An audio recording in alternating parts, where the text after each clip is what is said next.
Hello, everybody. Welcome to episode 5 of the Day Zero podcast. I'm Spectre. With me is Z and Anti. He's back. So we're back again this week. We're going to cover some of the stories we're going to cover today are going to be a little bit older just because we weren't live last week because we had some things come up. So we're going to start off with some of the news that's happened in the last couple weeks. So the first major thing that's come up is probably the Huawei security report. So we have that open. So do you want to bring that up on the stream, Z? It's up. Okay. So this was kind of interesting because Huawei's been pretty popular in the news lately, right? There's been a lot of the discussion about if they're like backdooring phones and whatnot and Well, how not much of a more the fact that the Chinese government can force them to backdoor phones or infrastructure. And then now, of course, with them trying to kind of push in, like just Chinese industry in general is growing, and so they're trying to get in with, the 5G infrastructure that's being rolled out pretty much everywhere now. Yeah, I've heard a lot of their concerns actually weren't really about the phones. They were more about the ISP equipment, like the Yeah, what well, would you call them? that's their 5G equipment, the base stations and all of that. I'm not. Yeah, okay. Yeah, that's what I was thinking of. Yeah. So yeah, they're definitely a point of interest when it comes to especially like state attacks, like coming from the Chinese state. Um, and this evaluation report was headed by the what was it called, the Huawei Cybersecurity Evaluation Center Oversight Board. Yeah, so they basically looked through uh, Huawei's products and did an audit of the security of them, and there was a few interesting findings. So let me just go. I think it was to page 28. That's wow. I did not type 10. Uh, this is weird. Okay, there we go. I think I got it now. So yeah, they were basically talking about how there's 600 direct invocations of 12 different unsafe memcopy like functions. Yes and no. I mean, that is exactly what they're saying there. I do want to talk just really quickly about the section above this, 3.33. 3.33. Yeah, Okay, I it's don't know. the OpenSSL stuff. It's like, keep going. There you go. Oh, okay. Talking about 70 full copies of OpenSSL in there, various versions, and several partial copies.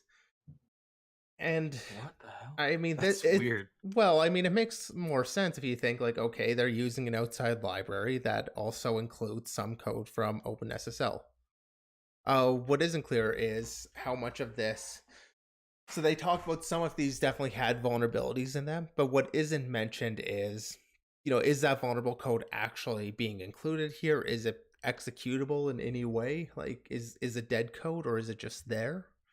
Um, that's one of the problems. I mean, this assessment obviously they're not showing a lot of information from the actual assessment that was performed. We get like information on like 3 issues I think are really brought up. This 3.33, is kind of similar, 3.5 and 3.6.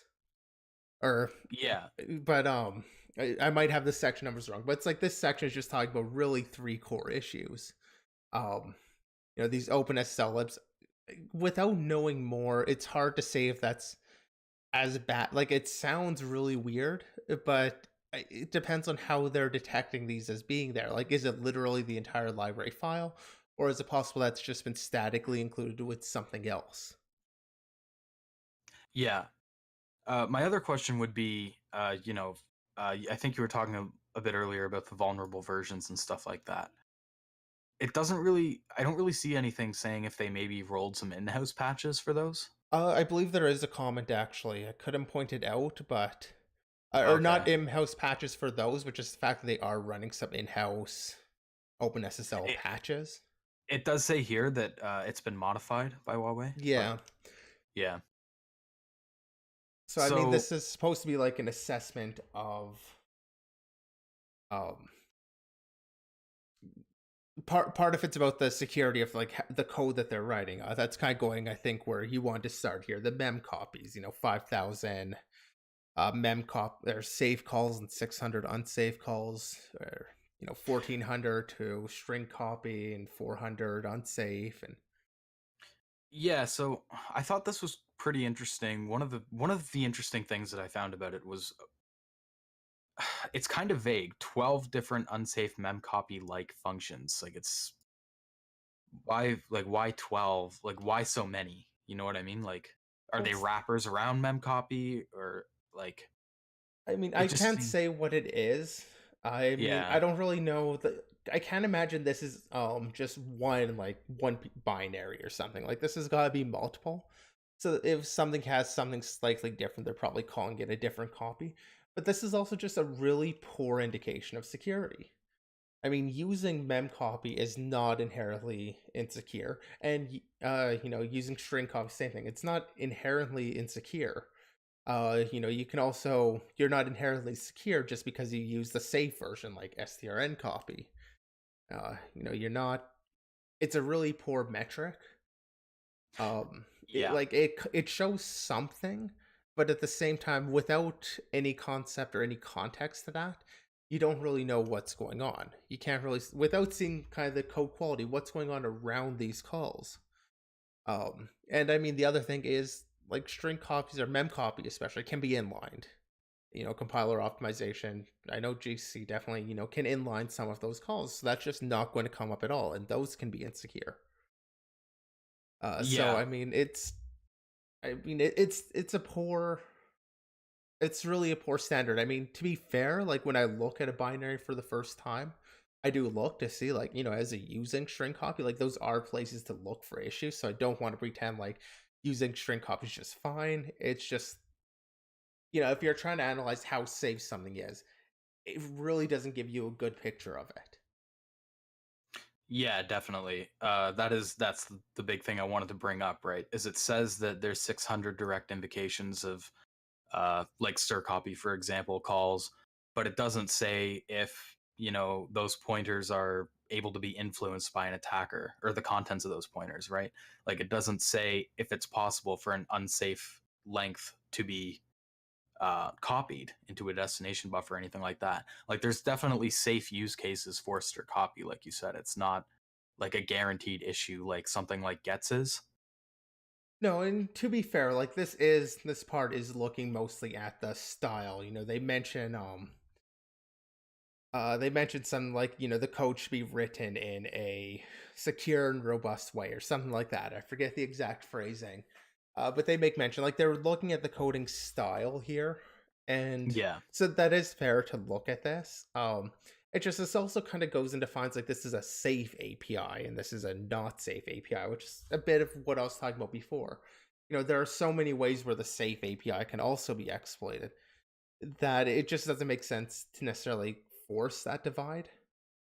Yeah. Because unsafe ones can still be safe and the safe ones can still absolutely be unsafe. I Yeah. don't know. I mean, this is like, as a report, it seems like they're trying to present it as worse than it is in some ways. I Uh, can see that. Yeah. Although the next point, 3.38, Oh, three. I said, like, I read this and I'm just like, what the fuck? Yeah. I mean, they're basically taking, define safe library as memcopy, redefining the safe function to the unsafe one. So you can appear to be using the safe library when you're really not. Yeah. I really don't have anything to defend that one either. Yeah, I saw that too, and I was like, okay. like at least with some of these other ones, I could come up with some defense. I'd still be concerned about using the software. Like, I mean, there's still definitely questions about the Chinese government influence because the Chinese government can influence them to implement a backdoor.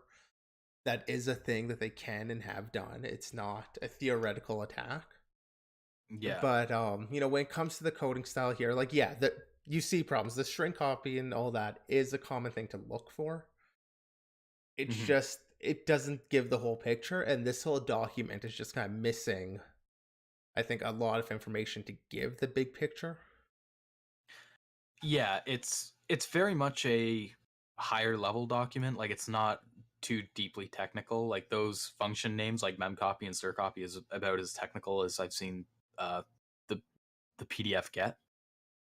Yeah, and So to be fair, I don't believe they've released like the actual assessment document. Those were just used as examples from it. yeah.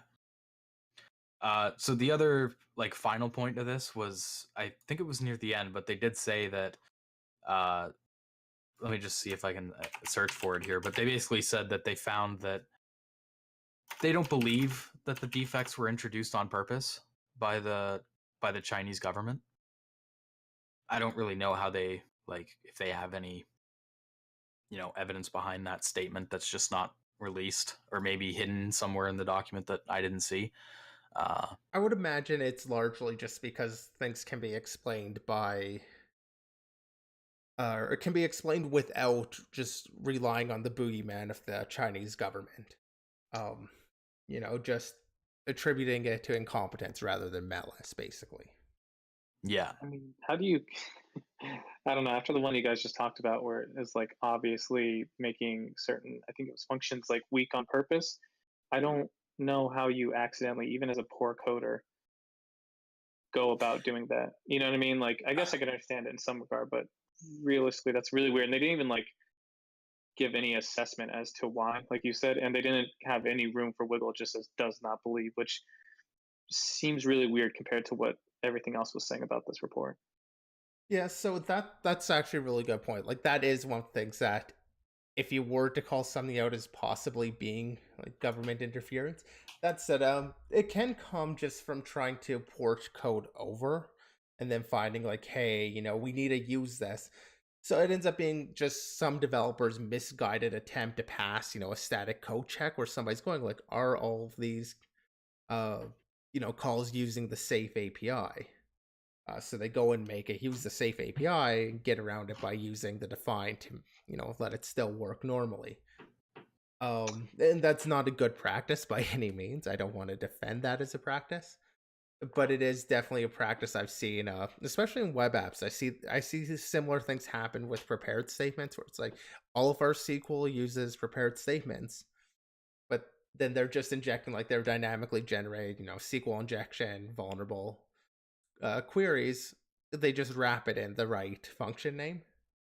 yeah, And this is kind of a similar thing. I could see it just being kind of someone's misguided attempt to pass, a static analysis of the code and not an actual, not necessarily malice, just incompetence. What is that? Is that quote, never attribute to malice that which is adequately explained by stupidity? Maybe it's just something like that. Yeah, that sounds like the quote that I'm thinking of. So yeah, that is kind of interesting in the way that I think Z is right that it was just to get around a check, or to like fix something that was used in a library or something like that. I But mean, a we don't macro, know. Like, we don't have the information to actually say what it is. yeah, That's for part sure. of the issue here too. Yeah. But I feel like if there was code that was purposely introduced to introduce like a backdoor vulnerability kind of thing, it probably would be something like that. Like some weird macro definition hidden Yeah, but I somewhere. mean, I would expect it to be somewhat of a subtle bug, and this is just straight using the memcom. Like nobody's seeing the source code but the developers. Yeah. So like that's something that isn't subtle at all to anybody who's like reverse engineering it. I Hmm. mean, it's fair. That is actually something where it could be introduced completely outside of the developer's knowledge. Just toss that in some random header file Hmm. and Yeah, things get exactly. compiled. Like so that yeah, it could be. Yeah. Very true. But yeah, the paper doesn't get too technical, so we can't really go much beyond that. Uh, maybe we'll see more about Huawei soon. But the next big interesting story was the Julian Assange story with WikiLeaks. So what was weird about this was probably that he was the big thing that people were thinking they were going to bring him in on, like the US, was going to be like spying and espionage charges, right? Like I'm not, Well, I mean, like there's that was the obviously big been thing. debate over exactly what they might go after him for. Yeah. I So well, I guess the thing is that the U.S. government was saying they wouldn't, go for extradition on him. Oh, We could okay. see that that was obviously not true. Yeah, really. Apparently they're trying to bring him in on hacking Well, quotation mark conspiracy, charges. specifically conspiracy to hack. Oh, okay, Wasn't okay. just hacking. I didn't He see was that. well. So basically, what happened, or where the evidence is, as far as kind of the public is aware, is Hmm. that when Manning was going through, uh, pulling information, all of that, Manning came across a hash. I'm not sure what the hash was used for exact. If it was it sounds like it was some type of account hash because it is mentioned that cracking it would have allowed for suspicion to be moved to somebody else. And apparently, Assange may have attempted to crack that hash. It's really tenuous. At least with the information that we kind of have on it. I basically he just said something like "no luck breaking it yet" or something along those lines. So I mean, it's conspiracy to do it. He might have been involved. He might have tried. He also might have been lying to Manning. Yeah, so that's what I saw too, was that he was basically saying, so basically the gist of it, what I got was that Manning sent him a hashed password, and he said he could use it against, or like, try to use it with a rainbow table to try to crack it or whatever. And yeah, like you said, he sent a message back saying, any additional information, uh, I haven't had any luck in trying to crack it yet. Uh, Okay, so asking for the additional information, kind of leans towards making it sound like he wouldn't have been lying. Still, really, really weak argument though. yeah, I mean, it seems like kind of a desperation charge because they don't really know what else they can really bring him in on in terms of like, getting a conviction. That would be my guess. But I think the most important point of the story is that it's kind of a slippery slope. He didn't succeed in cracking the password. He didn't use or get Manning to use a cracked password. So, are you now able to get arrested for just trying to crack a password? And while that does sound bad, I mean, what, like, how far does that go? You know what I I, mean? I mean, can you even qualify password cracking in that manner as hacking? Really, because hacking is really, I guess, when I look at it, like the very basic one is like unauthorized access to something, right? Yeah. Could you? I guess you could, in theory, if it's hashed, you could go, well, obviously someone didn't want you to know what that password was, so you had access to that information. But I don't feel like it's in the same vein of you get onto a server that's not yours, right? That's obviously not yours. You shouldn't be on it. Uh, Cracking a password, man, it's kind of a strange thing to me. But I do think that actually the saddest part is like how long he's just been sitting there for years and years with all this, and this is kind of the end. It's not as crazy as I thought it'd be. It's pretty mundane if you look at it. Yeah, Yeah. kind of touching on the crack thing though. I mean, it's Mhm. the key thing here is the conspiracy aspect. I mean, is password cracking itself illegal? No. But when you're going to do that password cracking with the intent to break into the account, and they can prove that you had the intent, like that there was also that step to it. I mean, that definitely makes it different than just, random person X cracking a random password. When they can see the intent, and that, I mean, that is kind of the gist of what a conspiracy to commit, whatever crimes are. But I mean, that's still so hard. Like chat logs in I mean, I'm not court. sure if this will stand in court, but I mean, there is some basis for it. I mean, it gets him over there so they can poison his soup or whatever, right? Just kidding. That's not what's going to happen, right? Um, I mean, I just feel like the crazy part is with that, it really is such a thin line. But I really, I guess it makes sense when you're grasping at straws. You're like, whatever brings him over and gets him a trial. But it is crazy that you could technically crack the password for someone, they go and use it. And I guess it makes sense. It's like giving someone a machete after they're like, hey, you got a machete I can go and stab someone with? It's like, wow, okay, Yeah, it's harsh. kind of that like accessory charge, I guess. That's why I'm surprised they didn't give him accessory charges. Yeah. Well, Maybe because they it will didn't put on more actually charges. help out, I mean, I'm not sure. It could be accessory, That's a good point. but it could be conspiracy, which is what they did give him. I just like to point out that can you go to the one picture of him just thumbsing up when he was in the van? Oh, when he's in the van, yeah. I don't know why, dude. He looks crazy. He's like he's lost his mind, dude. Dude, His holy box shit! is Like gone. the I think it's the 2013 picture that's below. Like he looks like a normal ass person. Like, you know, he takes medicine daily. He's doing all right. Silver fox status, bro. And then he grew up, dude. And that's like he literally looks like someone that's been sitting in an embassy for like 7 years. I'm like, The thing dude. is, he still looked normal 2 years ago. Like, that's like, well, that's right when we talked about. I think I don't know who I talked about this with. That's when all the like Trump shit happened, where like they're claiming WikiLeaks colluded with Russia and all this shit. So that's, if you think about it, that lines up with the timeline pretty well. No, it makes does. total. Good lord, Total man, that proof. just goes to show it is not worth it. It is not worth it in any way, shape, or form. Yeah. Yeah, But I remember when he first went to the embassy there, because that was back when I was still working in the UK. Oh, was it? I didn't think you were working. That's when I was there. Oh, okay. It was actually, I think that was the month I left. It was like he did that like a week before I left or whatever. Okay. You should definitely read the accounts of why the Ecuadorian embassy was like, get this guy out of here. Like, it's crazy shit. Not like crazy, but it's like, it's kind of funny. They like I've tell him heard to clean there his was room all the time. And some indoor skating going on. Skating on floors. Yeah, I heard the main reason that they stopped protecting him was basically just that he kind of bit the hand that was feeding him. It was just, what was he doing? He was like insulting. Was it insulting the Ecuadorian president, or was he? Forget exactly what it was, but I think it was like a political thing where he was doing something kind of stupid, and Ecuadorian was like, fuck this.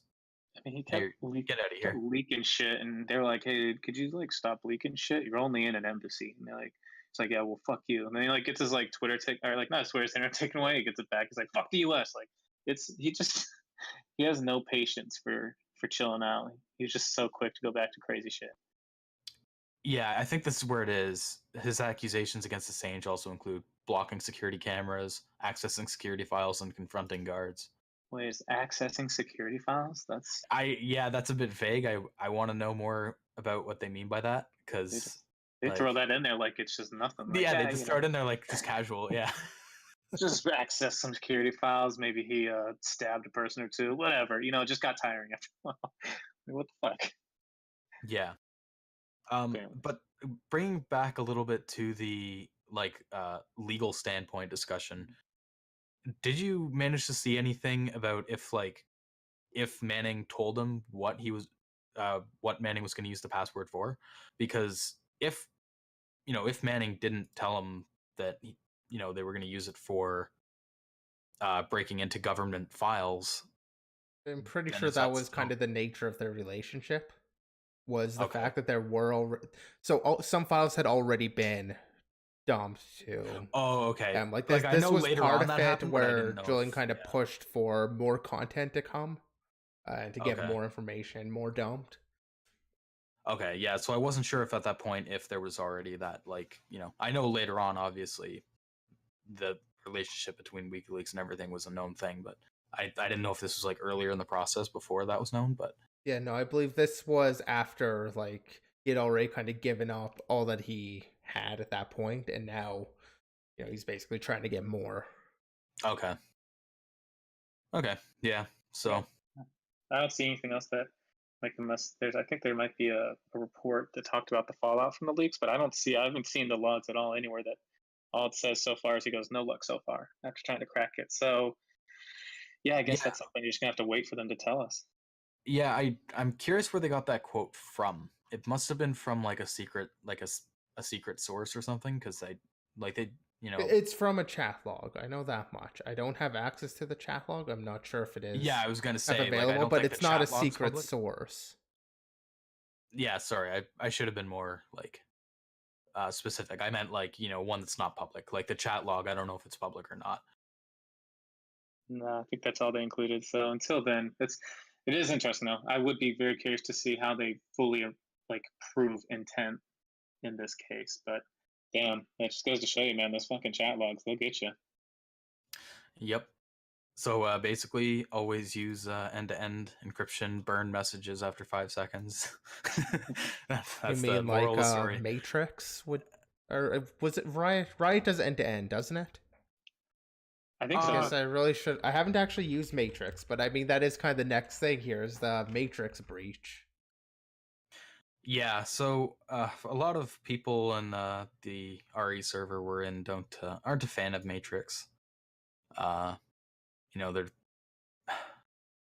see the Matrix isn't really. I know a lot of people use it. It's kind of like an easy system to set up, and there's like a lot of different templates you can use and all that kind of stuff. And there's most of them were just general complaints about like the performance and UI. But sorry, did you want to say something there, Z? Nope. Oh, okay. Yeah, so basically what happened with Matrix was they disclosed the security incident, and it was basically that the account database of like 5.5 million users or something like that was stolen. And they say right here that it wasn't an issue directly in their code. It was an issue in a product they were using, Well, which it was Jenkins. Jenkins. Jenkins was exposed to the internet, and Jenkins had known vulnerabilities, allowing for SSH key to be hijacked, basically. Yeah, which is totally their fault. I feel like that probably shouldn't be exposed. Like, I don't know why they have like Jenkins, from what I know, is like a development infrastructure. It shouldn't be in a production. Well, no, it needs to be able to hit production. I mean, what Jenkins will do, there's a lot of ways you can use it, but most likely in this case, actually, necessarily in this case, is when people would gain, there's some different options, but you would, commit code to Git or whatever, and Jenkins would see the commit, pull the code, build the code, test the code. If the tests pass, it would deploy it. So as part of that pipeline, it does need access to production. It shouldn't be internet accessible. There should be some, like, it should be able to access the internet, or not even necessarily, but it needs to be able to access like the production machines to put them or to deploy code. So like it does need some level of access. It did need these SSH keys, but yeah, like it shouldn't just be out on the internet for anybody to hit. That's generally not an accepted practice unless it's behind like some form of authentication. Like usually this is, you'll run on your network, people VPN in. There are other authentication methods that could be used, like running a authentication proxy in front of it, whatever, but essentially it shouldn't be directly reachable to even be exploited like it was in this case. Yeah. And one thing I found of note in the report was that they said, let me find the exact quote, but they basically said any encrypted content like private messages and access tokens could have been compromised. So it wasn't just password hashes, it could also be private messages as well. That well, it says, just since you said encrypted content, that's unencrypted content such as private messages and password hashes and access tokens. Yeah. So I wonder if maybe Auntie, you could shed some light on this. Do you think that this like large database dump is going to be used in like future malware campaigns and stuff like that? Man, I don't know. Like this is I guess there's just so many questions, to be honest with you. Like one of the issues that's talking about unencrypted private messages. So I don't use Matrix, in full fairness, but I'm curious if that you have to then manually enable, like same with OTR and other stuff, like manually enable the private chat encryption, because I know that Matrix boasts about it's one-to-one encryption, right? So if I talk to you, you talk to me, it's encrypted. So I'm very curious what data is actually accessible, and if someone's actually going to release it. I mean, most of the time, like when these things get out there, they start with like credential stuffing campaigns. So someone's going to go and try it against your Netflix and your Gmail and all that. So that's probably the first step. I don't know about malware, but most malware. I misspoke when I said malware. I just meant like malicious. No, you're good. I assume honestly, any database, dude, people could compromise anything and use that data for something nefarious. I'm just curious for this. These are people that are obviously trying to maintain security and privacy, right? So I think that's actually more damning a little bit as opposed to just a generic form being compromised. This is like, oh, and they do have the CVEs. I'd be curious to read those CVEs. I think it's actually more shitty because these are people that are obviously trying to go the extra effort to kind of protect themselves. You know what I mean? And then this kind of thing happens where it's like, okay, why did I even bother if you're getting me compromised? And it sounds like Matrix allows for when you jump back on, it decrypts the message history. So if someone's able to compromise your accounts on Matrix, they might actually be able to go backwards and retrieve all your message history. Actually, so that they deactivated like all the access tokens that were there. So now, unless you had a backup of all your previous messages, you can't decrypt your old messages anymore from the time you do a new login. So at least that isn't there. In terms of the CVEs, so obviously there's CVEs in Jenkins. And I mean they're reasonably recent, I believe. I mean, I say that they're still some months old. So I'm not like sure. January. Yeah, like January, but like this year at the very least. So it's not like they were. Well, I mean, maybe they were, years out of date, but Yeah, it's not like there's proof that they were like, using a 2016 version or anything. Like, they although I weren't guess using we really don't old really attacks. know, to be fair. Yeah. But they are fairly recent attacks that really should have been patched. Like, I mean, as soon as that hits, it really should be like, patched that day. Ideally, yeah. But ideally, it also, like you said, wouldn't be exposed to the internet like that. So Yeah. I guess there's two issues that kind of made a sandwich that formed this fun security incident. But one thing I will give them a bit of credit for was this is a pretty like detailed public report of everything, saying what the issue was, how it affects you, what's been affected, what's not been affected, and even like a timeline of what happened. So I mean, like I will give them credits for that because I To feel be like fair, I pretty much expect this now from a company. I mean, especially well, now with mandatory reporting, yeah, that they have to mention their data breaches or breaches. I basically expect more or less this information. I'm not sure exactly what information is necessary in that mandatory report, but I mean, the fact that they're reporting now doesn't really surprise me because they have to.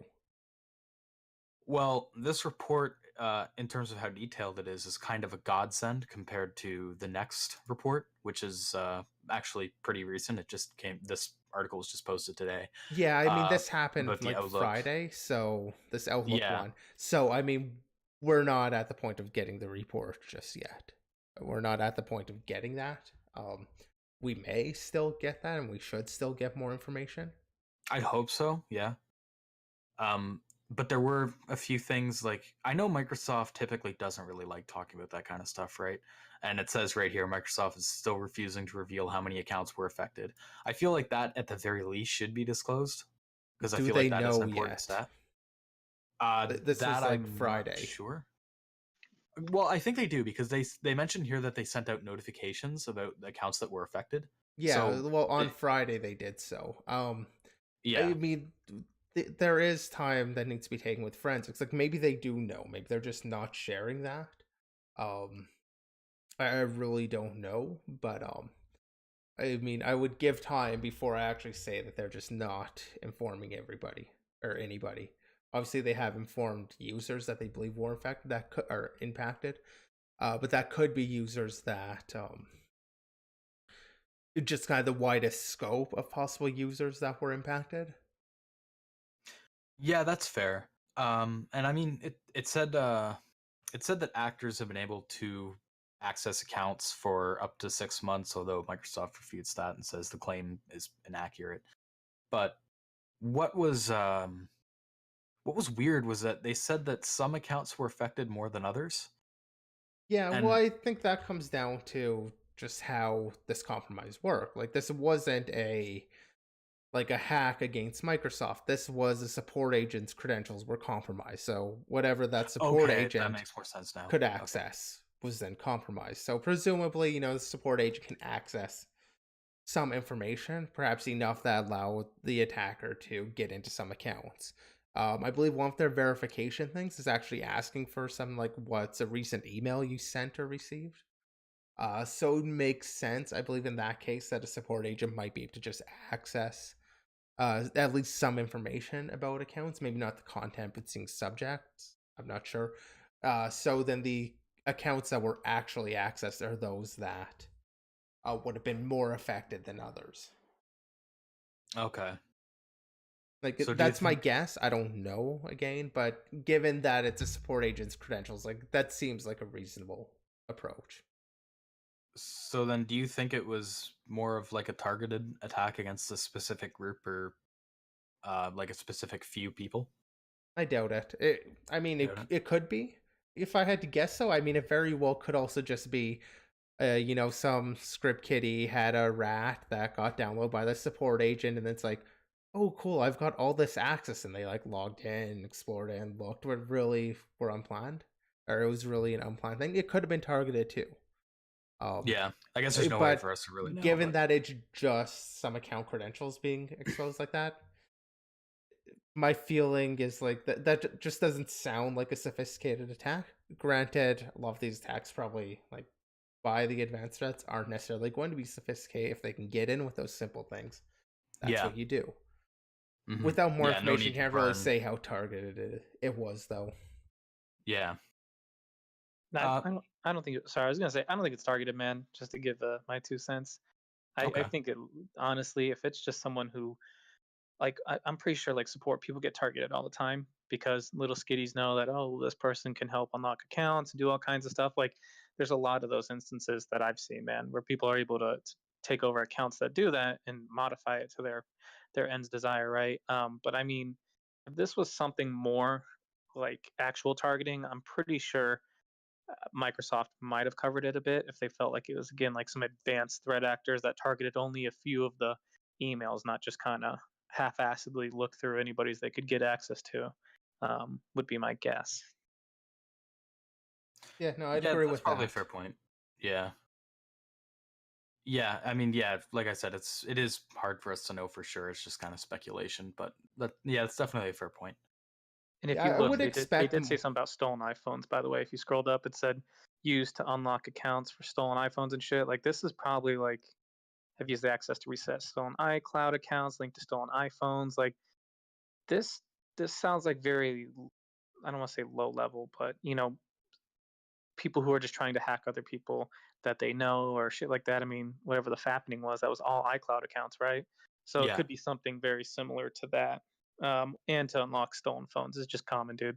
iPhones are a bitch to unlock if you steal it, but Oh yeah. if you have something like this, you can possibly unlock it. So that's probably all it is just a group of criminals who figured it out. Yeah, I didn't notice this statement in there before. And yeah, that kind of brings up something else too, is that with the exception of maybe like really business critical stuff, emails aren't really used that much anymore for like general communication, right? Like, most stuff happens now in like chats and stuff like that. I And still use email pretty heavily. Um, well, I it was just definitely gonna say, varies, though. I mean, like, there is absolutely a trend, especially among our own age, to use more chat. I am yeah, using that stuff. Like, there's definitely a trend towards that. Email isn't dead, but I would say that for a lot of my peers that aren't at least in tech, email is largely dead. yeah. Yeah, and I was just gonna say, I feel like a lot of like more critical emails are usually like PGP'd anyway. So That's only in, like, tech industry, that because PGP is not widely used by yeah, people. that's Um, fair. Yeah. because I had a friend that lost out on like $50,000, got scammed. I mean, had he been using PGP, that would not have happened. But he was Ooh, using interesting email, story. and um, essentially, I mean, there's a name for the attack. Maybe Auntie would know, but essentially, it was just the other party's email got compromised, so they sent him an email, giving him a wire number that he was to send payment to. Obviously, it wasn't the right wire number. Oh, I see. Yeah, I think I So remember had you they been telling this using, story before. yeah, I think I talked with you about when it happened, but had they been using like signed email there, like having it signed by PGP or Yeah. even encrypted, that would have been a lot more difficult to pull off. But I mean, I'm just saying PGP is not widely used by any means. I would not say the critical stuff goes through PGP. At best, I might argue for SMIME, because SMIME at least is supported by like Gmail natively with Google Enterprise or G Suite Enterprise or whatever. Okay. So I mean that maybe, because that can kind of be transparent to a lot of the more executive users that don't know the tech. But no, I mean email's still alive. I'd just be curious though if it allowed them to bypass 2FA. So like if you had your Outlook.com account, but it had 2FA, so you're like, oh, I'm good to go, and then it was able to bypass that because it's a support agent. Like that might be the only thing I'd be really concerned about, is then you can go and access the email, and then just go crazy with it, right? Because now there's nothing. So I think they made a comment that email content couldn't be retrieved. Interesting. I mean, it said some. I thought it said some. Oh no, I guess it did say email contents could. So Yeah, there we go. I'm wrong. Congratulations, you played yourself. Yeah. I mean, at the whim of a company who got hacked once again. That's you know, I just, what a nightmare that must have been for the security person, or not the security person, the support person who found out they were the person that had been hacked for like 6 months straight, getting other people pwned. Yeah, that's probably the day where you're waiting for a letter. You can I go don't know. home now. That's one of those mistakes, though. Like they're going to be a lot more diligent in the future. Like that person is probably going to be a lot more diligent because it's impacted them. So I mean, that's one of those mistakes. Like, yeah, it could be fireable. It could also be just, now they've spent all that money on training them. To be fair, that's something we should talk about next time. Is people that get hacked like that. Like, at what point are you just like, come on, dude? Like, there's too many stories, even in like cybersecurity realm, that you hear people still falling for the like, I need $10,000 iTunes gift card to acquire the software for our company immediately. Like, at what point, you know what I mean? Is it a learning lesson and just someone's not cut out for the world of technology? Yeah, I mean, I'm trying to be charitable when I say this too. I'm trying not to say, everybody just needs to be fired for falling for any of these things. When it starts happening multiple times, clearly a lesson hasn't stuck. And I'm actually kind of curious, just when it comes to social engineering training, because a lot of companies offer that sort of assessment where they'll try and social engineer the company's client, or not clients, sorry, employees. And I've always been curious on what the statistics are when somebody fails that, receives kind of the more direct training from them. Do they continue to fail? Like, does that training actually have a good success rate? And like, at what point is there diminishing returns? Like, say maybe like people might fall for it the first time, but the second time, if they've received the training, they do better. But those that fall for it the second time, how many of them wouldn't fall for it the third or the fourth or the fifth time? That's a statistic I'm interested in. I haven't been able to find it. I've actually looked a couple times. But I mean, like that I think is an interesting question. Yeah, no, maybe we can for next time. I'd love to find some stats around that, or just anything, because that is a good point. Is like, how many times, there's some people that just never learn, and are there some people that are like, okay, cool, I shouldn't do this anymore. Yeah, it's a tricky issue, and that would be cool to see. I'll try to look for like some articles and stuff that mention that this week for the next podcast. But yeah, that pretty much sums up the news. Well, at least direct news of like hacks. That's all the news. Julian Assange. Yep, that's There's it. No more news. Nothing else is happening in the world. Although I guess this next point kind of is news. The Ghidra source was finally released. Are you saying that's not news? You know what? Checkmate. I lose. Yeah. So I mean, yeah. Well, we got the source for it wasn't for last week's episode, but yeah. So the Ghidra, like the Decompiler source, especially, is in there finally. Like we have access to see that now, so you can go find all of the NSA's backdoors. Yep. Go find them all and go on the news and talk about how you save the world. Hopefully they're better than Huawei's backdoor. Yeah, so we've been waiting for the source for this for a while. I mean, obviously, when you downloaded the release, if you looked around in the directories, there were some zip files, I think, that had some Java source files, but the full source wasn't really out there, and the decompiler source wasn't out there. So now we also have the decompiler, which I think we talked a little bit about before, but it is written in C++, as we can see there. So, I don't want to talk Or about maybe it too much. maybe but it's the HTML portion. it You actually probably confirm is. You're that right. decompiler and HTML. We can actually. These are the C++ files. They have a lot of exercise files. So yeah, so decompiler or decompile CPP, and then they have the C++ files. Side note. Okay, is this like a normal thing using .cc for C++ files? Because I've always used So .cpp. it's yeah, it is. Usually it's used more in connection when you're writing something closer to C code than C++ code. So I've seen like CC C with used. classes. Yeah, pretty much is Okay. where I mostly have seen .cc. That said, I have seen .cc with just C++ also, but where I've mostly seen it is when you're using kind of minimal C++ functionality. Yeah.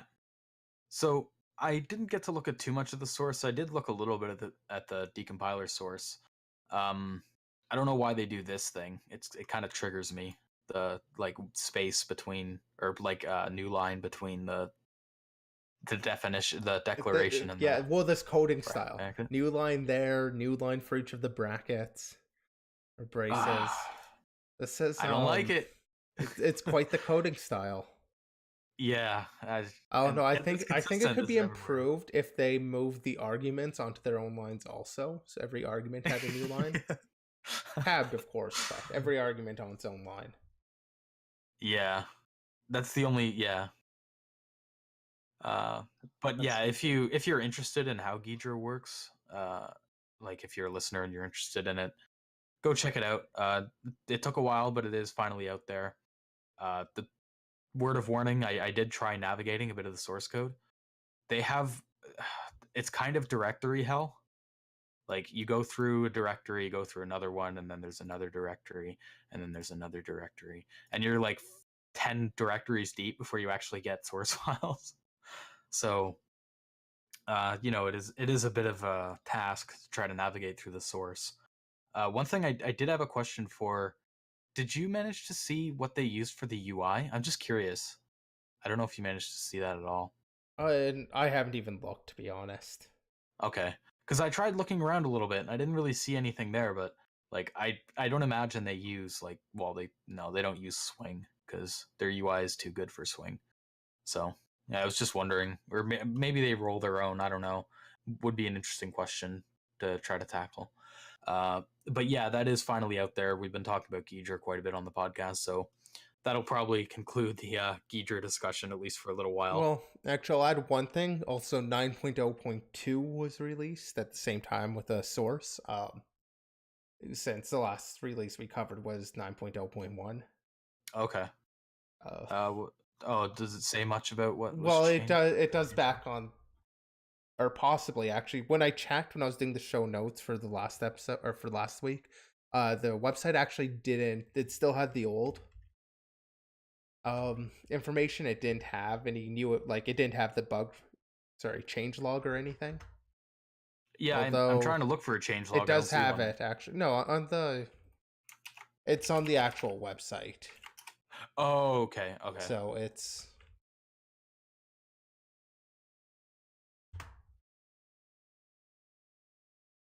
there for version 2. Looks like they might be trying to do a monthly release cycle. Maybe not, but that would be kind of nice. Yeah, that would be cool. Yeah. So mainly it just looks like a bunch of bug fixes and stuff again, which makes sense. Well, I mean, what do you really expect? Yeah. Yeah, but I imagine, after that, now, I don't think we'll be talking about Ghidra for a little while, because the source is finally out there, so all that information. What backdoors will be found. That's true. We're going to find some. Yeah, I mean, 9.0.2's release there. It's another update. Yeah, and so we're not going to talk about Ghidra, but we are going to talk about this tool. I don't know how you pronounce it. I've been reading it as Relyze. I think that's how you're supposed to say it. Yeah, and I'm going to be honest. I've never heard of these guys before. Maybe I have and I've forgotten, but I'm interested. Yeah, so it definitely looks like I've opened it up and I've seen some screenshots and stuff. the UI is extremely clear or like Oh clean. yeah, it looks It slick. kind of reminds me of Binary Ninja, yeah. That being said, so this is a little bit, I think, like Relyze was first made like big news or like big news in the reverse engineering community back in 2014, I want to say, somewhere around there. I know it was $400 when it first came out.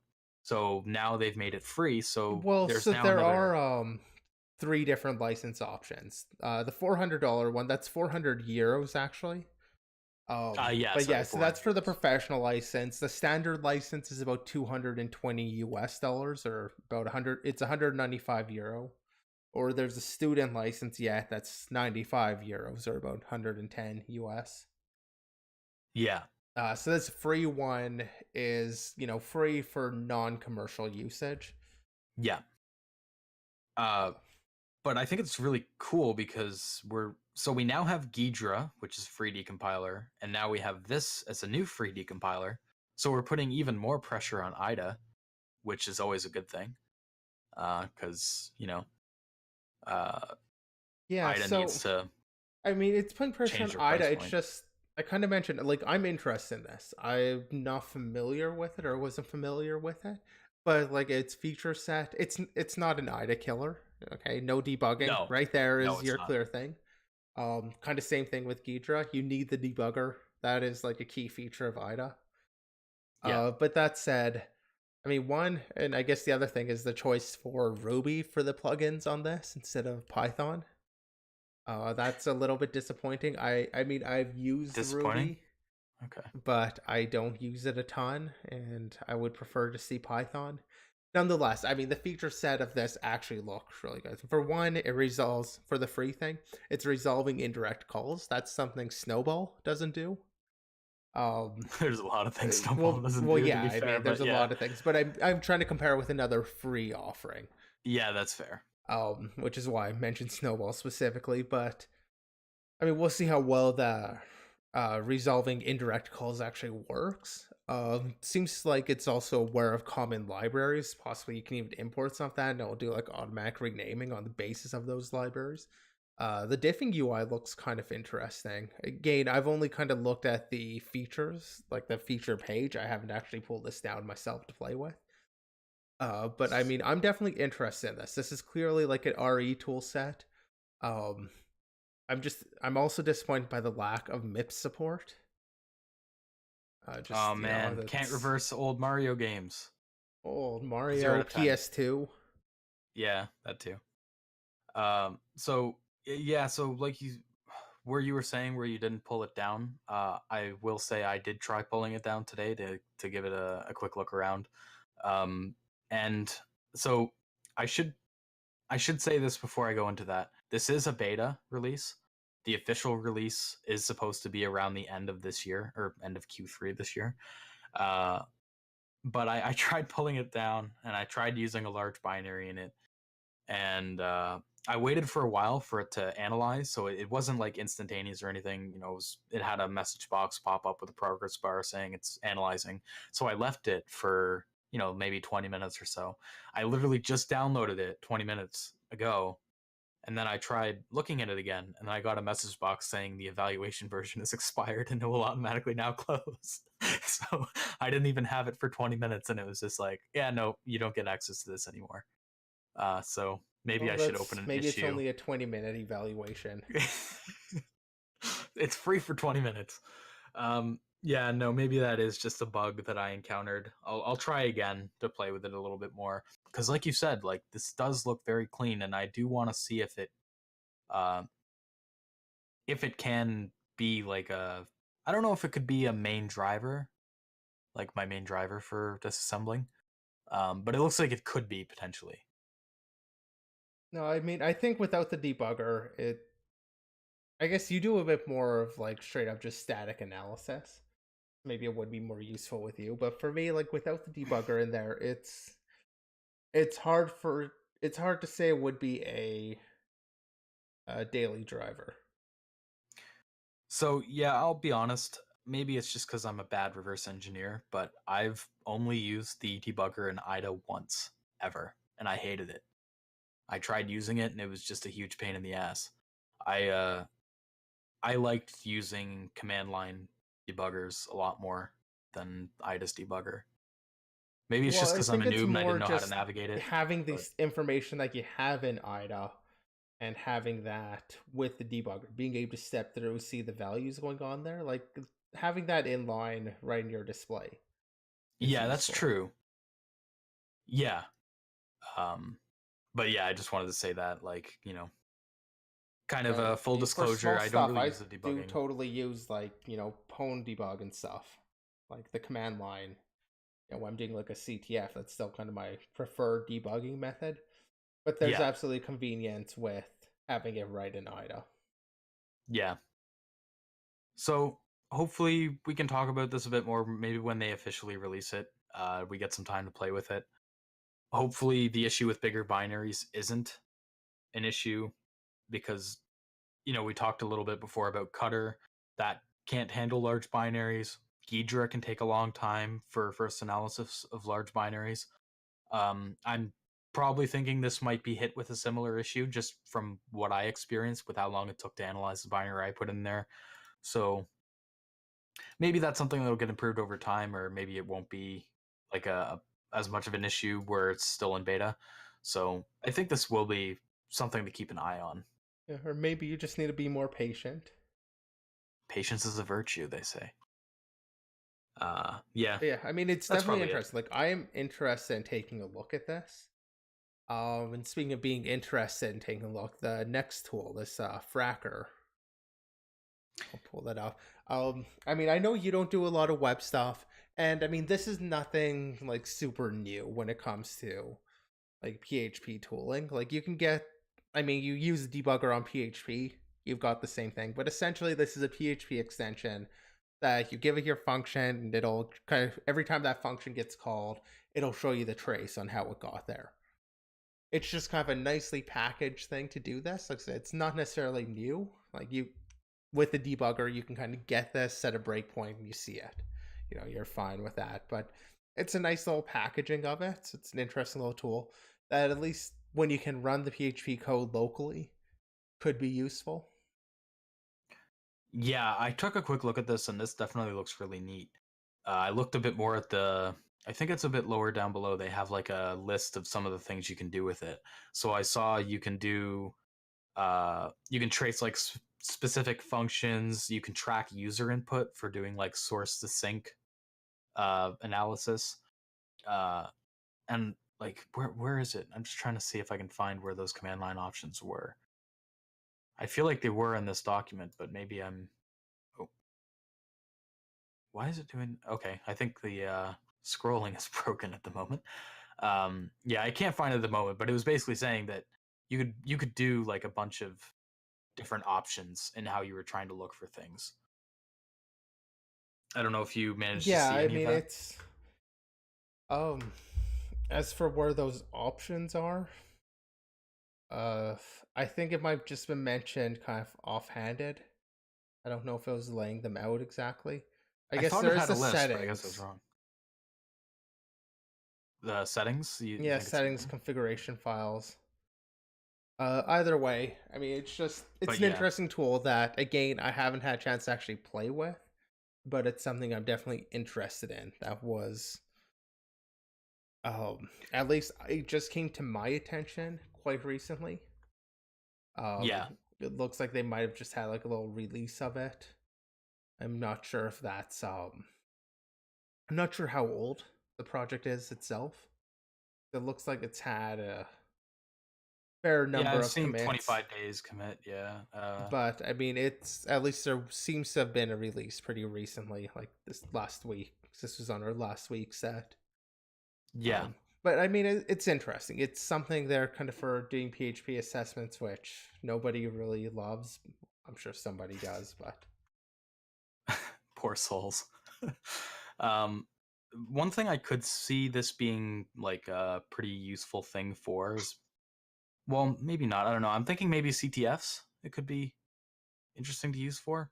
well, like, don't get me wrong, it would be useful on like just any PHP assessment. It's not that it wouldn't be useful at all. Like, I hope I didn't give that Oh yeah, no, assumption sorry. off. I wasn't trying to say that you were saying that. I was just yeah, it was just Like, yeah, anytime you're using PHP, this could be useful, at least if they give you source access and you can run it. Sometimes yeah, that with is the CTF stipulation. challenges, like often web challenges really should give you a source. I mean, if you can't, for web challenges, if you can't expose the source without ruining the exploit, it's probably not a very good one. That's fair. I mean, that's debatable, and that isn't true for binaries, but for web, I feel like that's pretty much true. But yeah, Yeah. like this would absolutely be useful for something like that. A lot of web challenges, though, they don't give you the database or the database structure, so you can't actually run it yourself. You can run little segments of it yourself, but not the entire application. Yeah, that's why I was kind of like backtracking a little bit when I was like, this could be useful for CTFs, but yeah, in my experience, they don't really provide the I like mean, it source and could. I stuff you mean, it need would for it. be could be useful actually in like um on 0x0539.net or challenge site there, temp notes you could use this with. You can dump the source for temp notes, and it would be moderately useful depending on what you decide to trace. Yeah, so this will segue into some CTF discussion, Yep. which we don't really have a page up for, so this will mostly just be discussion. But I remember on the last podcast we talked a little bit about the CTF that I was working on, which was EncryptCTF. So it's obviously over now. So I thought I'd touch a little bit on it. So, like I said on the last podcast, the Pwn challenges were pretty easy, and now I can go into a bit more detail on why. Um, Literally all of them. Well, yeah, pretty much all of them were vulnerable to the same issue. All of them used the gets function. So it was classic Stack Overflow. It was just that each challenge got incrementally more difficult with how you'd exploit it. So the first one had a win function. The second one uh, didn't, but had executable stack. And then the third one didn't have an executable stack or win function, I think, or something like that. Uh, So it was all the same issue, just different ways of exploiting it, with the exception of maybe the fourth and final Pwn challenge, which was a format string bug. They also had the gets function. It's just that the function had stack cookies, so you couldn't really use that to like for your full exploit. But yeah, so the Pwn challenges were a bit easy. That being said, if you're a listener and you're interested in Pwn but you're not too experienced on them, those challenges are actually probably a good fit for that. The RE challenges were kind of similar. Some of them were a bit too easy, but not so much as the Pwn challenges. I think some of the later RE challenges were actually quite difficult. I didn't solve all of them, so I think the final one I didn't get. Uh, So but just some of on the the other CTF note, did you challenges play Plaid? I didn't. Okay. Neither did I I, so can't really comment on how it was this year, but I figured I'd ask yeah before we move too far from that. yeah I saw some a friend in the RE server. He was losing his mind over a crypto challenge, but played CTF. Yeah, I was actually originally planning to play it. Somebody actually approached me asking if I'd want to play it with them, but I was just busy doing stuff on the weekend, so I didn't get around to trying it at all. Yeah, I mean, I've Um, mentioned looking for a new CTF team. Finally, Acme Farm is active again and was playing it. really? Just out of the blue, yeah. They Oh wow. had Okay. some people playing it, and I wasn't really available to play it all. Anyway, though, talking about EncryptCTF from last week, I mean, you linked a couple challenges. I wasn't really playing it. I wasn't putting a lot of time into it. Uh, but I had played kind of a few of those web challenges. And sorry, I guess before I jump into those, did he have more to kind of say about the Pwns? No, that's pretty much it. I was about to go into what you're talking about now, so you can Yeah, continue on so that. I mean, the web challenges, and I mean, this is kind of I more just want to talk about challenge design because that was my issue with what I saw with EncryptCTF. Again, I only played these few web things, really just putting a few minutes into them. I didn't, take hours or like really want to spend some time. But first of all, there's one kind of the easiest one was Vault. It was essentially a login form. I think Yeah. the message just said, I heard you're good at cracking codes or whatever, crack into this or something like that. But it was a login form. You gave it your classic SQL injection, like the apostrophe, the 1 = 1 type thing. Yeah. You give it that, and it gives you the flag. Was it in a response header, response cookie? It was somewhere. No, it was in a QR code. It gave you a QR code. But it wasn't the Oh, actual right, flag, which is it what I gave think you were going into. Actually, no. I thought that did give you the flag if you had that. Oh, yeah, There no, was if you another put step. no, if you put the apostrophe or equals 1 or whatever, it basically trolled you. They showed you a QR code, and when you put that through a reader, it would take you to a YouTube video that was the troll song, which we'll talk about a little bit more when we talk about challenge design. But yeah, it was an SQL injection. I just I did read a write up, but I can't remember exactly what the solution was. But yeah, the or 1 = 1 was they had some sort of thing that would detect that and would troll So you. It would I give you guess the I real didn't one. try or 1 = 1. I had done my usual go-to is You had done which? Sorry. well, what I would usually go for is I wouldn't do. I'm just typing it in. I wouldn't do that type of injection. I would always go for. Sorry, if you're able to see it, I'm typing into the chat. Yeah. Like the Twitch chat. My go-to on that would be. Sorry, I guess I forgot the or in there, but you know what I mean.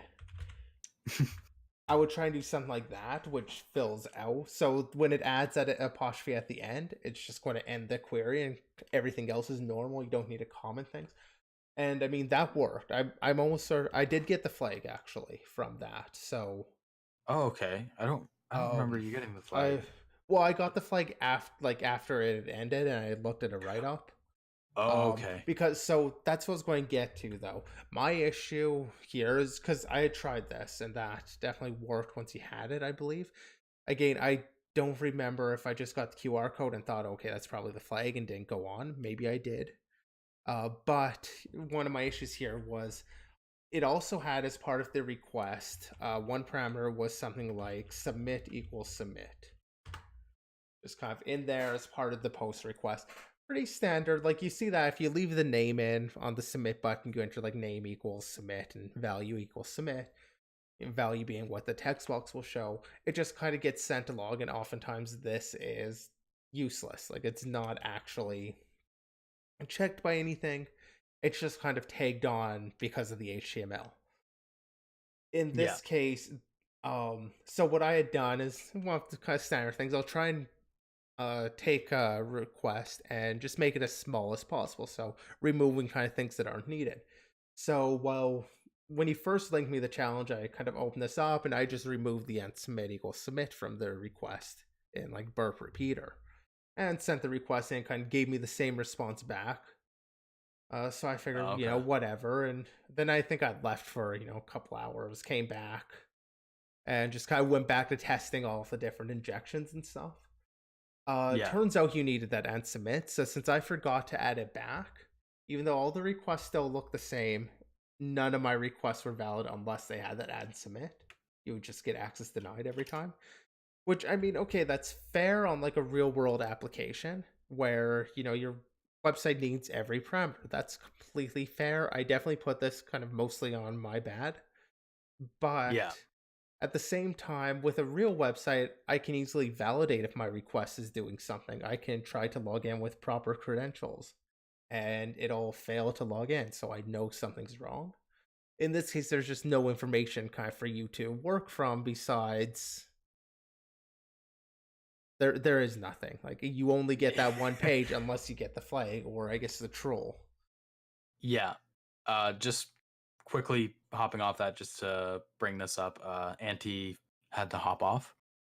So that's why you probably just saw him disappear from the bottom of the stream. So that's why he's not in here. But I just wanted to bring that up. Sorry, was there more you wanted to add on to the onto the web challenge? Well, I can talk about the other challenges too. But I mean, just about that one, no. Yeah, so the one that I wanted to bring up was that other easier web one, the 50.1. So I didn't talk about it too much on the last pod. Yeah, sweet. I didn't talk about it too much before because the CTF was still happening. But basically, they had a page that you would go to, and it just basically said the flag is not here or something like that. And like you said with the other challenge, there was pretty much no information to go off of. And if you looked at the cookies of the page, which I guess was kind of hinted by the suite's name, you Sorry, I'm would just going find. to interrupt you really quickly. I just Yep. checked a write-up. So the flag, you would get the troll QR code, but the flag is in the cookies. It gets a base 64 encode, and that's definitely what I was seeing since I was just looking at burp repeater, which I see the headers before I even see the QR code. Oh, okay. Okay. But yeah, so that's what it was. Sorry, go on about Sweet though. But yeah, so there was a cookie in there. There were two cookies. There was one named flag, which had a bogus flag. Like it was in the flag format, but it wasn't the real one. And then they had another cookie that was called UID, that was an MD5 hash. And people, if you looked at it, it was the MD5 hash for the number 100. So Yeah, and I I think when you first linked it to me, like I kind of gave you an info dump of all the things I saw, and I'm like, and this is the MD5 of 100. yeah. And I mean, I saw that. And spoiler alert, the solution to it was change that to MD5 of 0. The problem is with that is there's okay, so somebody can absolutely guess, okay, you see 100, let's try some other numbers. Your natural inclination actually should be to try some other values. So I tried 1, I tried 99, I tried 101, I probably tried 1,000, I probably tried some random things in there too, but I didn't think to try 0. Yeah. And I mean, the problem is, I tried those few numbers, but the thing is, there's no indication that made any difference whatsoever. Yeah. I mean, there's no indication that changing it gave you a different user. There's no indication that it was trying to load like some other user ID. The only time it did something different is if the MD5 had this, or if the cookie had this other really specific value. Yeah. And even doing that, it also needed it to be in the specific case. It needed specifically to be lowercase. But there's no information. Again, go ahead. Yeah, so I was going to touch on that. Like you, I tried different numbers, and I did actually try 0. But because I just used an online tool to quickly do an MD5 hash of 0, the tool gave me an uppercase hash, and I didn't get the flag. And the reason was because it was case sensitive. So not only was there guesswork in terms of what number you had to use, but there was also the case mattered, and there was no indication of that. So yeah, I mean, 0 isn't necessarily an odd number to be needed. Like, I mean, you can definitely guess to try 0. The biggest issue, like in my mind, is when you're looking at designing a challenge, and something I've always tried to do with like the stuff I do put up on our challenge site is to think through what insights a player needs in order to solve each stage of the challenge. If you have some point where you can't describe what insight's actually necessary, then that means there's mind reading necessary to solve it. So using this suite challenge as an example there, okay, the cookie's the MD5 of 100. That's something that, I could say somebody looking at it could figure out. You see a cookie with a weird value, give it a quick Google, that'll tell you it's MD5 100. You can figure that out pretty easily. You have to know to look at that, but I think that's fair game in terms of requiring somebody. Like, you don't need to tell them what all the vulnerabilities are. So I think that's fair game. But so you see that insight is simply realizing the value actually has some importance. Then the user needs to try MD5 of 0 to actually get the flag. And that's where there's a gap. What insight does the user need to reach that 0 is the value they need to try? Especially when they try other values. So in my case, like, I was really close to solving it. I tried 1, but I hadn't tried 0, and I was so close, but there was no indication that I'd made any progress whatsoever. Yeah. I mean, I am a little bit salty about that because it's not a complicated issue. But at the same time, it's like, just because I couldn't read the creator's mind, therefore I couldn't solve this challenge. I mean, if they did something really simple, like add in when you use the random ID, user not found. Something that indicates that, yeah, okay, that field is actually doing something related to looking up a user. Now you've got an idea. Now you've got something you could run with. The challenge hasn't been made like, I mean, yeah, so removing mind reading does make every challenge easier, but this isn't really about making them easier. It's about making the focus of the challenge on the exploit itself, not on knowing exactly Guessing. what the creator wanted.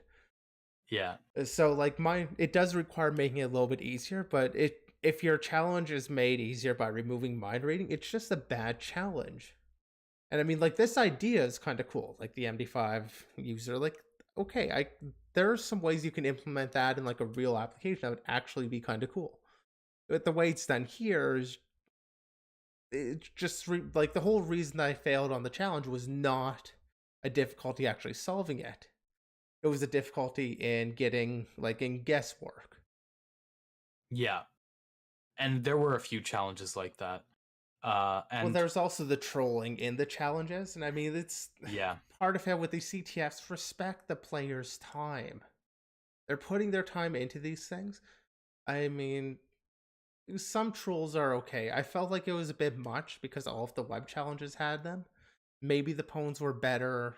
Maybe it was just, me being unlucky, because at least some of the challenges actually look kind of cool. Like the ham one. And what Yeah, was the that other one seemed cool. ham one? There's another one that had like an image of a punch card. Those were just Oh kind of yeah, cool little those were missed challenges. challenges, yeah. Yeah, like those were just cool challenges. Like not everything's all bad here about the CTF, but definitely some of the designers here, just at least on these web ones, need to consider more about how people are getting the insight. It's not about making them easier. It's just about creating a scenario where they're actually fun to play and where the focus is on the exploit, not on the guesswork. Yeah. Yeah, there were a lot of like what made it a bit much was there were a lot of challenges that had a lot of fake flags. That was one thing. There was the other thing where there was like troll videos linked and other things like that, and like in that vault challenge. And the challenge descriptions, a few of them were just images to memes. Like I remember that Sweets challenge when we were trying to solve it, because we tried those different MD5 values and we couldn't find anything changing. We literally started thinking, is there like some sort of steganography in the meme they linked or something? like Yeah, like well, I that's had how tried far. that. I had found there's one directory. I can't remember what directory it was now, but I found it gave a 403 when you accessed it versus just like a 404. Okay, So I I didn't. like started looking at that. I can't remember what was. I think it was like images, like IMGS or something. Huh, But it was little interesting. things like that that I came across. It's like, okay, well, maybe that's part of it. And like, it was just, in terms of a web challenge, like obviously the answer was very easy. It was very simple, but the crux of it was these arbitrary things that they did. So in the case of Vault, it was, like, I'll be honest, it's completely fair that I missed the submit equals submit thing. I should have put that back. But at the same time, that one in specific is something that's almost never actually used. Like, Yeah, especially submit equals submit. Like, if that was action equals submit, if that was like some useful value, yeah, then it makes sense. But no, so like that one, it was arbitrary. I can agree to that one being my fault, but it still kind of shows kind of the challenge design of even with the SQL injections where there's no real indication you've got something. There's nothing kind of to get the inspiration for the next step of the challenge. The other one yeah. there was the repeat. If we're talking about the trolls, that one had a comment hidden at the end of the page. Two of them were a troll, and one of them had secret equals true, which if you did it, led to a Flask server-side template injection. Yeah, I remember that. Yeah, and it was like random which comment you got on page refresh or whatever. Yeah, But so I like mean one of that's them was right fair. and the other two were troll. Yeah, but I even found that one, and it's like the only hard part about that one is actually figuring out that secret equals true, like the true gets reflected on the page. Yeah. Everything else is just, digging through their trolls. That's not a very enjoyable challenge. Like, I think, like, next year this comes around, I probably, won't even bother with any of the challenges, or maybe just some web or MISC stuff. Or, sorry, Pwn or MISC Yeah. stuff. Like, I mean, let's be honest here. I think the web on this one was shit. These are just bad challenges, bad design. I Yeah, mean, so like I on that said, maybe note, I'm salty, but on that note, I think they are planning on hosting another EncryptCTF in November, somewhere at the end of the year, I think. yeah, I mean, if it's the But same organizer, that's absolute ponage though. Like, I'm not impressed. Maybe the web stuff will be better next year or something. Maybe it'll be a different challenge designer.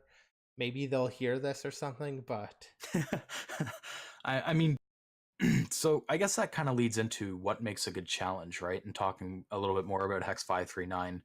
Uh, so obviously there's two like main different types of CTFs. So you have the timed ones like the 48 hours, and you have ongoing ones that just keep running like war games. And I think the challenge design is mostly similar for both, but there is a few like more allowances you can have if it's not time restricted. But I think what makes a good challenge and why they had some of these issues was they just didn't really have anyone testing and blind solving them. So, they made them, they were like, okay, this is how you solve it. And then they just pushed it onto the server and expected people to solve it. They didn't get people that they knew to try it to make sure that, because it's easy to have bias when you're designing challenges, right? It's easy to think, oh, I think this way, so everyone should think this way. The only yeah, I way to mean, really well, I've eliminate some of that. mentioned, stepping through like kind of my process of just stepping through all the insights that are needed to solve a challenge. I mean, even Yeah. that isn't perfect. So you do want people to blind solve. I don't know if they had people blind solving or not. I know you mentioned that some of the challenges were broken. Like a crypto challenge, I believe you mentioned was broken from the start, and that you had spent some hours on it. Yeah, they had a dashes and underscores one. And in case you guys are curious, the solution for that was you replace the dashes with ones and the underscores with zeros, which I did. But you also had to pad out the binary string so that it filled up so that it padded to a byte or something like that. So that's why. Well, so But was yeah, that actually broken on their side, or just you didn't solve it? well, that was afterwards. It was also originally broken because they had I really don't know how it happened. But when the site was originally up, I noticed the dashes and underscores were like blurry and some of them looked weird. And when you looked at the source, they had EM tags in the HTML. So I don't know what happened there, but yeah, it was originally broken. It was unsolvable for the first like 6 or 7 hours or something like that. Okay. Uh, Yeah, yeah, I remember you mentioning that, but yeah. yeah. So I mean, I might check it out again when they do it again. Uh, I'm hoping, from all the stuff that's been said, because I was in their Discord, and they had a feedback channel, and they were actually taking some critical feedback. So I have hopes that I think the next challenge set they do will be better. It's just I hope they do that. Have their challenges tested, especially for a time CTF where there's only 48 hours to do it.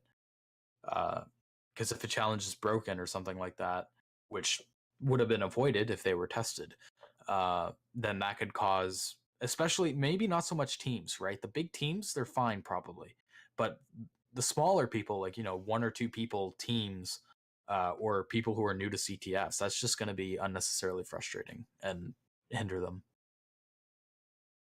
Yeah, I mean there is a difference when it comes to designing for like a timed CTF versus kind of the war game that's just up.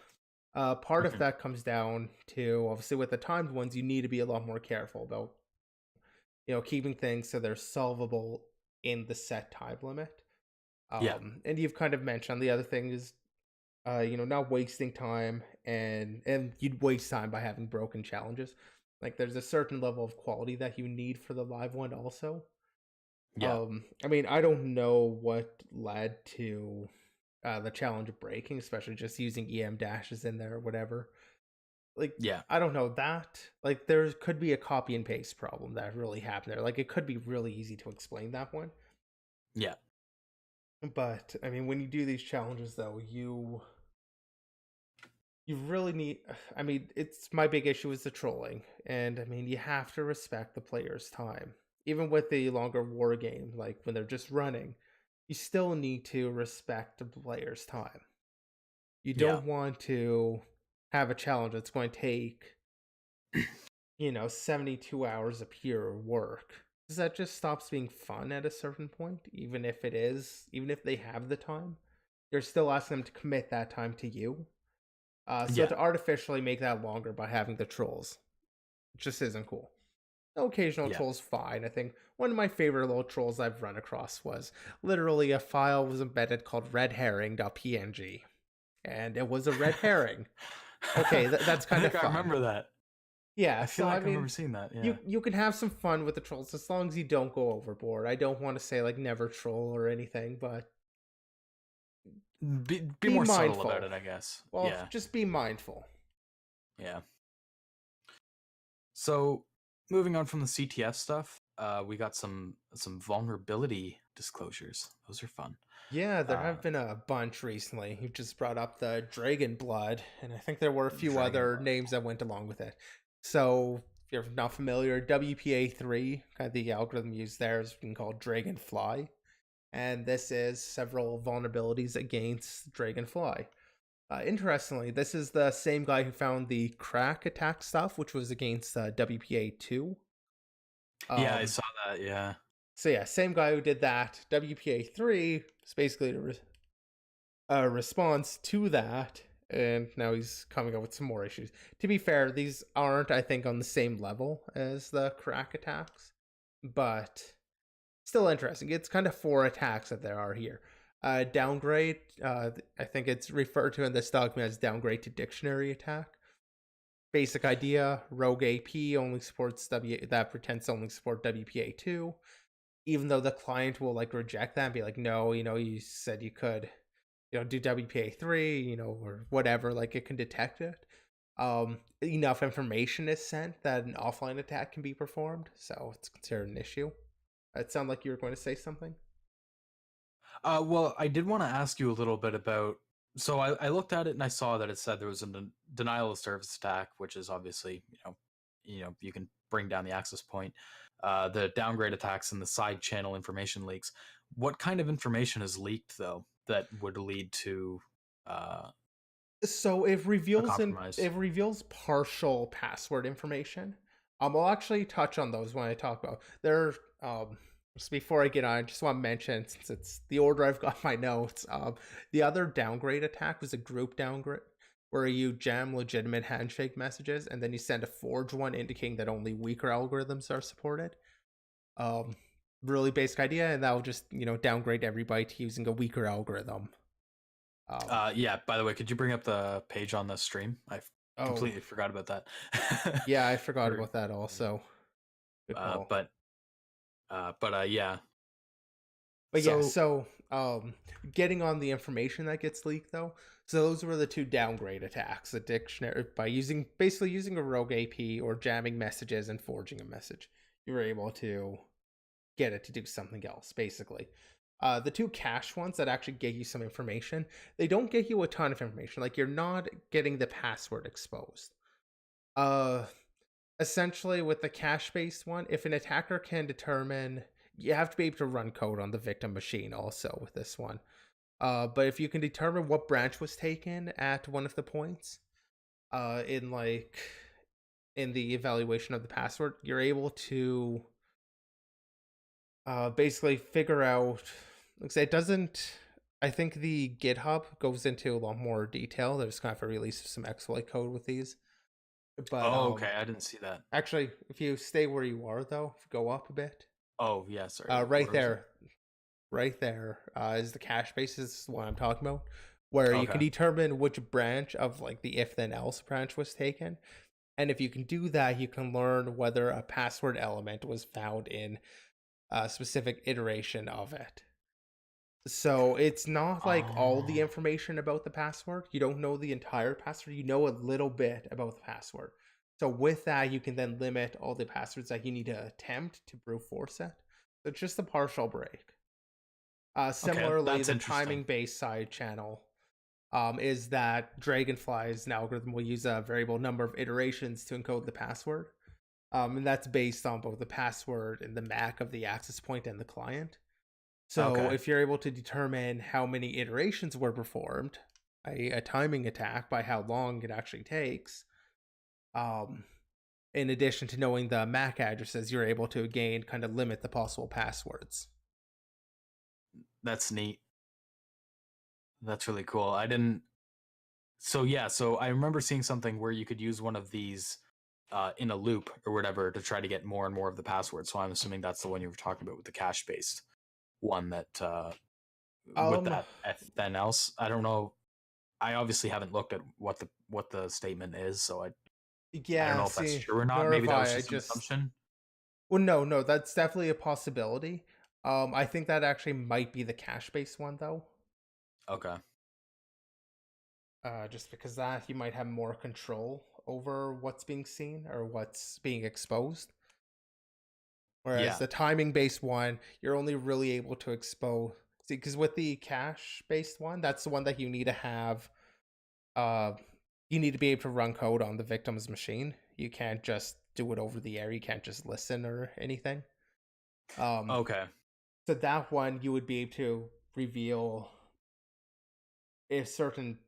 I think the wording in here.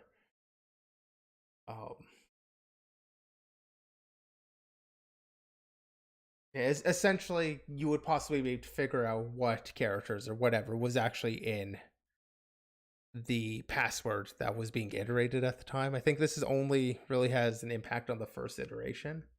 But that's all you really need. But yeah, that if you could run it in a loop, that would be the one that you could do it in. Yeah, that being able to run unprivileged code on the victim machine is a pretty big requirement, though, for that attack. So yeah, I mean, it definitely is. It's definitely limiting. Yeah. At the same time, there are definitely cases where it can happen. Yeah, like you were saying, probably enterprise would be like the. Although I feel like most cases where that can happen, you'd also just be able to pull the password. Yeah, that's what I was wondering about. Albeit, though, I guess on that, depending on how much you really need. If this is something that could be exposed with a web browser, that would be a bit different, perhaps. I don't think it can be. I don't know. But there's more information on the GitHub with these attacks. You can kind of look through and get kind of all the details. I think the GitHub's near the top, but. Oh, okay. Yeah, but we'll link that down below for any of you guys that want to take a look at that. Do we want to move on to the? Yeah, I think we can move on to the next one. Okay. So this was another. Oh wow, that's interesting. It has a horizontal scroll bar. Why is it doing that? Oh yeah, the UI I think is kind of ugly. On my machine, I had to kind of fix this by zooming out on the page, so you didn't have the horizontal scroll bar. Okay. But yeah, it's just a really bad page design. If you have, I don't know, maybe if you didn't. So I use like the screen scaling, and I think that's what caused that. Unless you also had that on your own screen, I'm guessing this thing also does some screen scaling. But yeah, it's root privilege escalation. It's kind of an interesting little bug in there too. The actual bug is basically all of the, so obviously with Apache, it'll run like the worker threads, the worker processes. And there's a shared memory area between kind of them and the parent, the actual root process. And in that shared space, there's a shared structure that's in there, and like every child has a bucket. And then there's kind of like the root has a all buckets thing, and then the child will just access its bucket through there. Anyway, kind of the basics of it is, since the child can define the bucket number that they have, like locally, they can edit that value. Rogue One can change that bucket. When Apache goes on graceful shutdown or graceful restart, which happens in the standard configurations, as is mentioned in the first paragraph, by log rotate at like 6:25 a.m. The graceful restart will go through and it'll try and kill. It'll send like sig user 1 to all of the children. But long story short, it eventually goes and looks up what the child's bucket number is, and then performs a lookup in that all buckets thing to that index. The table, yeah. Yeah, and then in some cases, And only when it's listening on more than one port, I believe, it'll actually perform a function call on the basis of that lookup, or like on on the results of that lookup. Essentially, you're able to get a arbitrary function call as root through it. It's a cool little bug, and this is actually a pretty decent write-up for it. Yeah, it looked pretty well structured when I looked through it. Yeah, and I mean it's really understandable. Like the core issue, when it starts describing it, it's done pretty well as long as you kind of understand the core idea of like the arbitrary function call and like getting that. Yeah, this is actually a really good write-up on that. So a little bit of one thing you did leave out a little bit was just that they didn't perform any bounds checking on that bucket index, so that's why you were able to get the arbitrary function call. Was that index they passed into the table?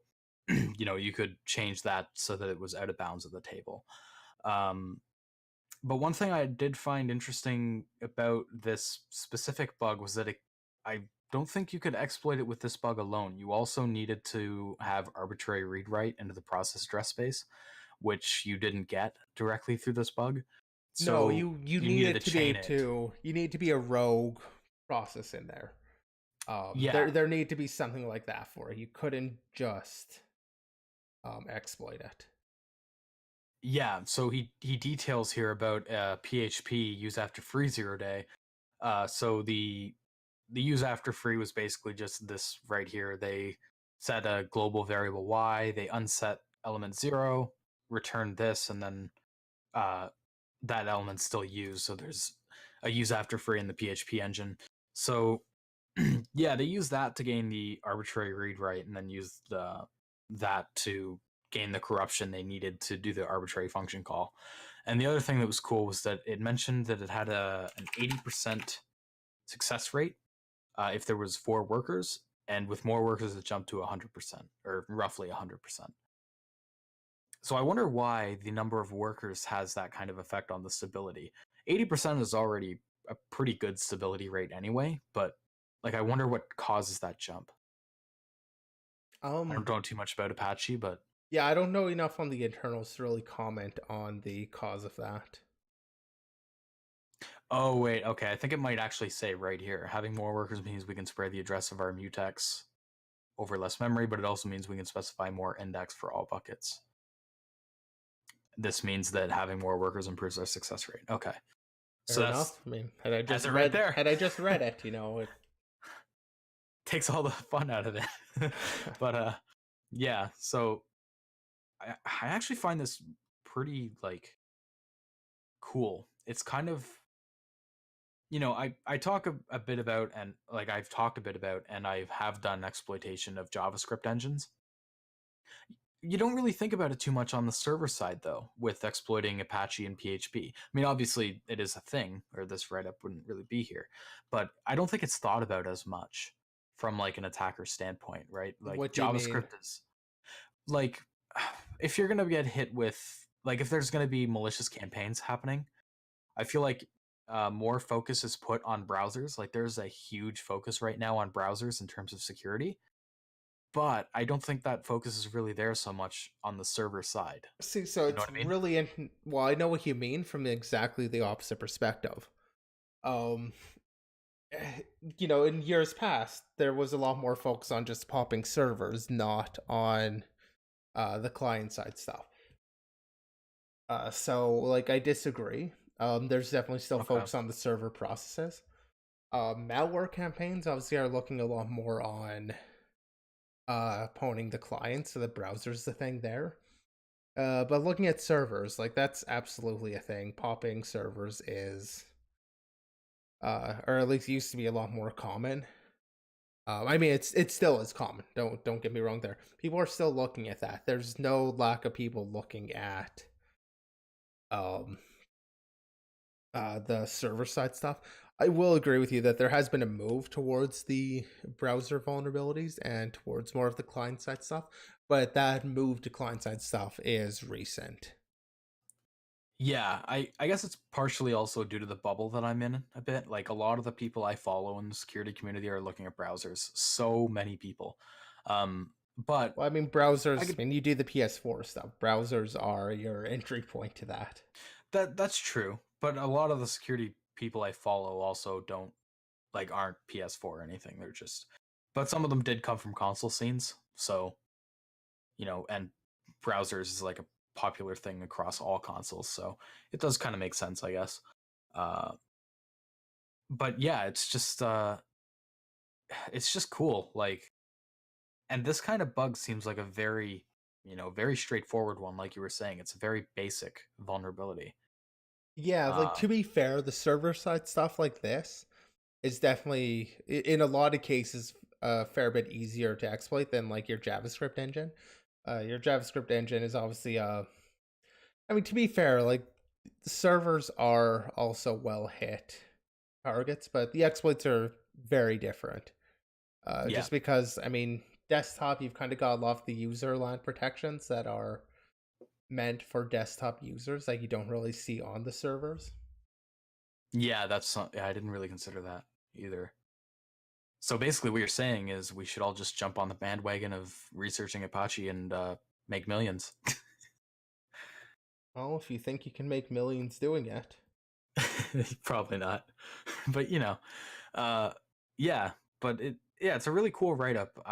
The write-up, the link will be in the description. And I definitely recommend that anybody who's interested in that kind of stuff take a look at it, because it is extremely detailed. Page design aside, it is an extremely detailed write-up and well structured. They've even got some images here to help demonstrate points. So yeah, definitely take a look at that if you're interested. And we'll move on to the Qt stuff. So Qt is a popular framework for using for UI stuff for C++ applications, because for whatever reason, especially in C++ and C, designing UIs is not a very easy thing to do at all. Qt is basically your only viable option, with the exception of maybe Visual Studio, like Visual C++. That's decent. Outside that, you Visual don't really have Studio anything. gives you a good UI creation tool, though. What's that, sorry? Visual Studio gives you a good UI creation tool. Yeah. Like, I can't blame Visual Studio on its UI creation. Really one of the easiest things you could use. But yeah, so Qt is a UI framework essentially. Yeah. So it's bundled a lot with C++ applications. I've tried to use it. It is, a bit anecdotal here. It is a bit of a pain in the ass to get used to. It has quite a learning curve, but once you get used to it, and you're okay if the license options suit you, because it can be stupid expensive if you're trying to sell the application commercially. But yeah, it's a really useful tool, and so the apps will be bundled with Qt. So vulnerabilities in Qt can be pretty impactful, right? Because any applications that use that could potentially be vulnerable to those issues. Yes, but at the same time, I mean, if it's just being bundled with it, you also need to be able to call a vulnerable function. Like if you have a buffer overflow in, a Qt library somewhere, you not only need the library to be bundled in there, you also need the vulnerable function to be called, and you need to be called with vulnerable or user-controlled arguments. So like this issue, I don't think is really about that. Because this one, even though it impacts Qt things, it's specifically those that also. So I mean, the basic idea here is Qt. All of them kind of support certain arguments that you can provide. One of which, it's things like -q window title will let you change the title of the window. For this exploit, platform plugin path lets you specify DLLs that'll be loaded, potentially executed, and it lets you load them from network shares or internet shares. That said, on its own, though, like you need to execute a program with -platform path plugin and the value there. So you're on the screen, you're showing a little bit later, you're showing an actual exploit of it. But you need to be able to send it with that argument. So most of the time, like on my desktop computer, somebody can do that, but if they can do that under the normal case, under most You probably applications have shipped with bigger Qt, issues, I they guess. already can execute code as me if they're able to Yeah, also do that. They're not getting anything new. that's a fair So point. Yeah. this one is showing ways that can be exploited over the internet. So in particular, with Cisco Spark and WebEx, they will register custom URI handlers. And Malwarebytes is the other program. Yeah. Where it's Malwarebytes : and then the custom URL, and they kind of do that in a really bad way, where they just take the argument and they just drop it right in on the executable call.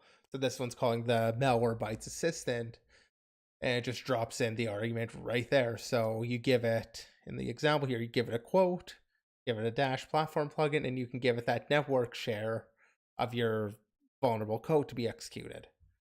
I mean, it's exactly the same issue for the other one here. Give it the quote, basically break out of it, and you can execute. So it's kind of like a command injection. Well, no, it's in, or like not a command injection. I'm trying to think of the best way to say. Well, it, like but it is an injection attack in terms of you need a breakout of the URI. Like there is that Yeah. aspect of an injection. Like in this one, it's protocol URL or protocol URI, and again, they're just dropping it right in there. No sanitization, nothing really happens. yeah. And then they don't do anything on their own end to make sure nothing's there. So that's where, like, it has to do with Qt. Like Qt ultimately is the cause of this, where they're doing the plugin loading, but it's also kind of at the fault of WebEx and of Malwarebytes for actually, letting people arbitrarily specify arguments to their program through the URI. Yeah. So my question is this really a vulnerability, or is it just a feature that's being abused? Because it say seems it's more definitely like a vulnerability. I mean, it is a feature being abused. The platform plugin path or whatever is definitely a feature, and it's definitely being abused here. The vulnerability is when that feature is combined with being accessible over the internet, i.e., in the case of these custom URIs. So just because it's a feature doesn't mean it's not a vulnerability. It's not a vulnerability in Qt. Yeah. It's a vulnerability in WebEx and in Malwarebytes and presumably other software too. Yeah, so basically what they're saying is there's this powerful feature that can be used, but obviously, like you were saying, on desktop applications, if an attacker can't pass, those flags to it or whatever, it's not really that useful. But where it could be useful is in these cases where these injections are possible. So I guess the vulnerability is more the injection itself, not so much the plugin path feature. Correct. The plugin's definitely in the target applications, and that's where the CVEs are. This isn't a Qt CVE. The CVEs are both for like the application themselves, the WebEx and Malwarebytes. Okay, that is a bit weird because they do have in the title it's a pair of Qt bugs, and I think that is a bit disingenuous considering, I mean, it's using a Qt feature, but the bug isn't in Qt, like you were saying. So maybe it's just the way I was reading the title. Yeah, was a bit confusing. that's fair, but we do take a look here. Like I want the CVs. It's definitely going for the Cisco WebEx. It's not. Yeah, it doesn't even mention Qt. It's exploited because of Qt and because Qt is built into them. Yeah.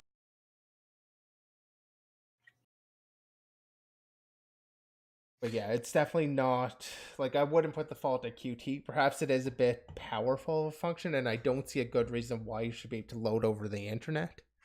But that seems like that would probably stem just from using some generic handler in there to handle like any network share. Yeah. Like that probably isn't an API choice that they actually made. Yeah, that's true. So yeah, that's pretty much everything on the Qt bugs quote. No, the Malwarebytes and the Spark. I think it's called Sparks. Yeah, Cisco Spark vulnerabilities. The next one is uh, really cool. It's in XNU. So XNU is the Mac OS operating system. We've talked about Mac OS quite a bit on this podcast.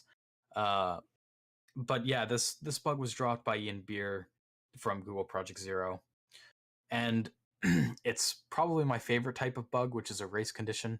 So basically, the gist of it is um, they basically acquire a lock to this structure when they're copying in, uh, and then they drop it. So let me just see if I can find it here. Right here. So you can see they have VM map unlock and then VM map lock.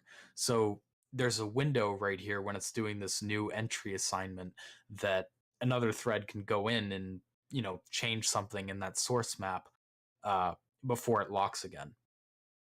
And because of that, there's a potential to eventually later on trigger an overflow or an out of bounds write using a member of that structure. So, like I said before, I love race conditions, and part of the reason is I think you said this before. Concurrent programming is just extremely difficult, and it's probably the hardest thing to deal with when writing an operating system.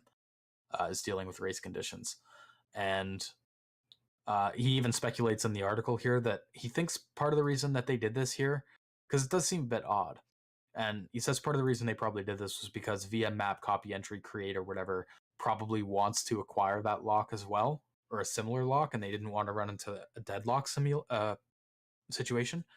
But another thing he said in there was that it was a common pattern that he found in XNU.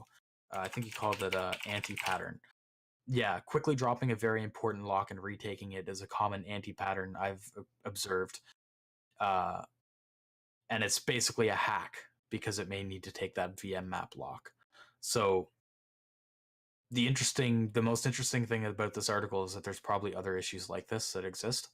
Yeah, I Not mean that they're it's definitely something that I could see existing elsewhere. I guess he does speculate the same thing, but I mean it is one yeah of those things, like it's a hack that I've seen this in other software too, where you just think like, okay, well this thing needs a lock, so let's drop it and let it do that and then pull it back as soon as it's done. Pretty small race window, but as you said, like there's definitely a race window here. yeah yeah, and a skilled attacker can definitely manipulate that window, like totally, especially with something like that has to deal with virtual memory, like reading it and stuff like that. If you can do something like, let's say, lay the data that's being accessed across 2 pages in memory, then you can exponentially increase that window, because trying to get all that data between the 2 pages is going to take a lot more time. So there's a lot of like race window extension attacks, which are like actually really cool attacks that could probably make these types of situations a lot more exploitable. Uh, so yeah, basically they use this to exploit. They use this exploit to cause a heap overflow, and then they use JOP to basically chain together a bunch of gadgets, and they could escape the sandbox and get root from this bug. So this case obviously is exploitable, and there's probably many more cases like it that could be exploitable, not necessarily. Um, but yeah, I thought maybe we would want to talk a little bit about locking. Like, do you think there's a solution to these kinds of problems? Because specifically about this case where you have to drop a lock because another function may acquire it. Do you think there's maybe a better pattern that could be used there to avoid situations like that? Well, I mean, one obvious pattern would just be to pass it the lock. Yeah, that's true. I mean, obviously, I don't know the code here to say what could be done, but passing the lock could be done. Passing an argument telling it, it doesn't need the lock, although that seems like a really stupid one now that I say it. That could be abused, but There are solutions. I mean, you can do concurrent programming properly. Oh It's yeah, for just sure. that there's a lot of It's things you need to think about because a lot of things happen at once. Thus is the nature of concurrent programming. theoretically you can do it right. I don't think it'll ever be done right. Not 100%. It's just too much for us to think about. There's too many edge cases. I don't think they can all Yeah, be but I considered. think, proper static analysis might have a hope. They're not right now, but, Yeah. 20 years in the future, I don't see why it couldn't possibly uh, be better off. Like, static analysis can possibly detect some of these things. Yeah. Or maybe not. Um, Maybe I'm completely overestimating what static analysis can do. Because to be fair, right now, it's a lot of false positives. oh yeah.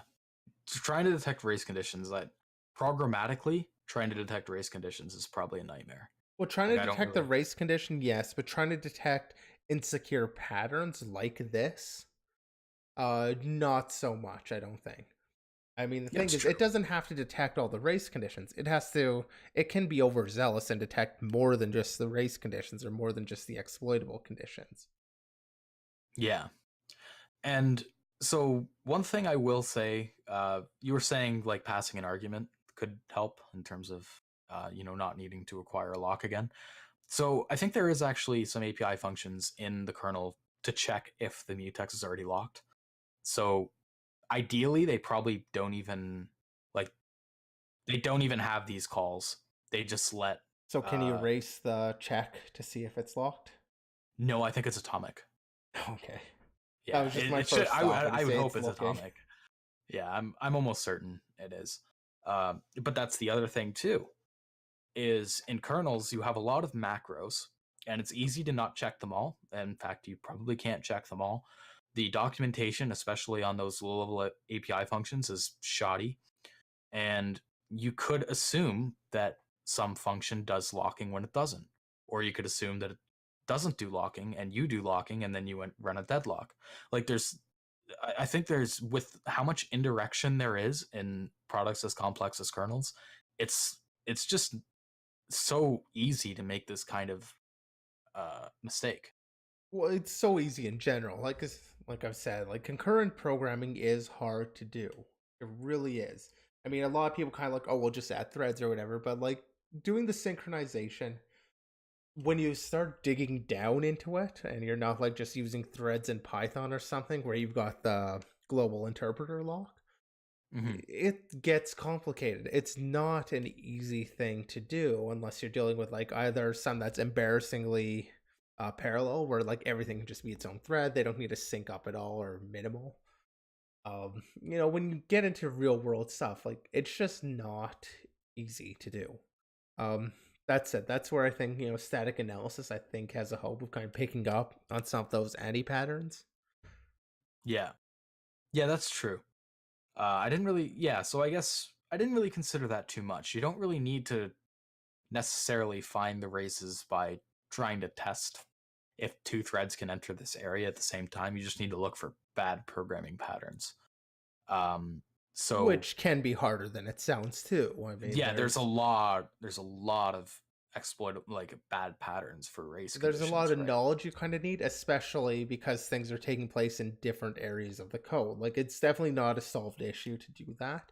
And it's not something that No, I think is going to be immediately done. Like, I don't think we're going to have some static analysis tool that's great for this in like a year. But I do see it as something that can be done in the future. Like I said, 20 years, maybe longer, maybe a bit shorter. I just don't think it's going to be in the immediate future with where we're at. yeah. I mean, do you think static is the best way to go, or do you think fuzzing is probably Well, going to try to kill these bugs? no, I Like, would say I'm wondering which. static just in the sense of like code linting. Just having checks for proper programming style and following through with proper patterns. I think that is the way to go for development teams. Should Okay. development teams probably fuzz and have all the testing? Absolutely, that should be part of it too.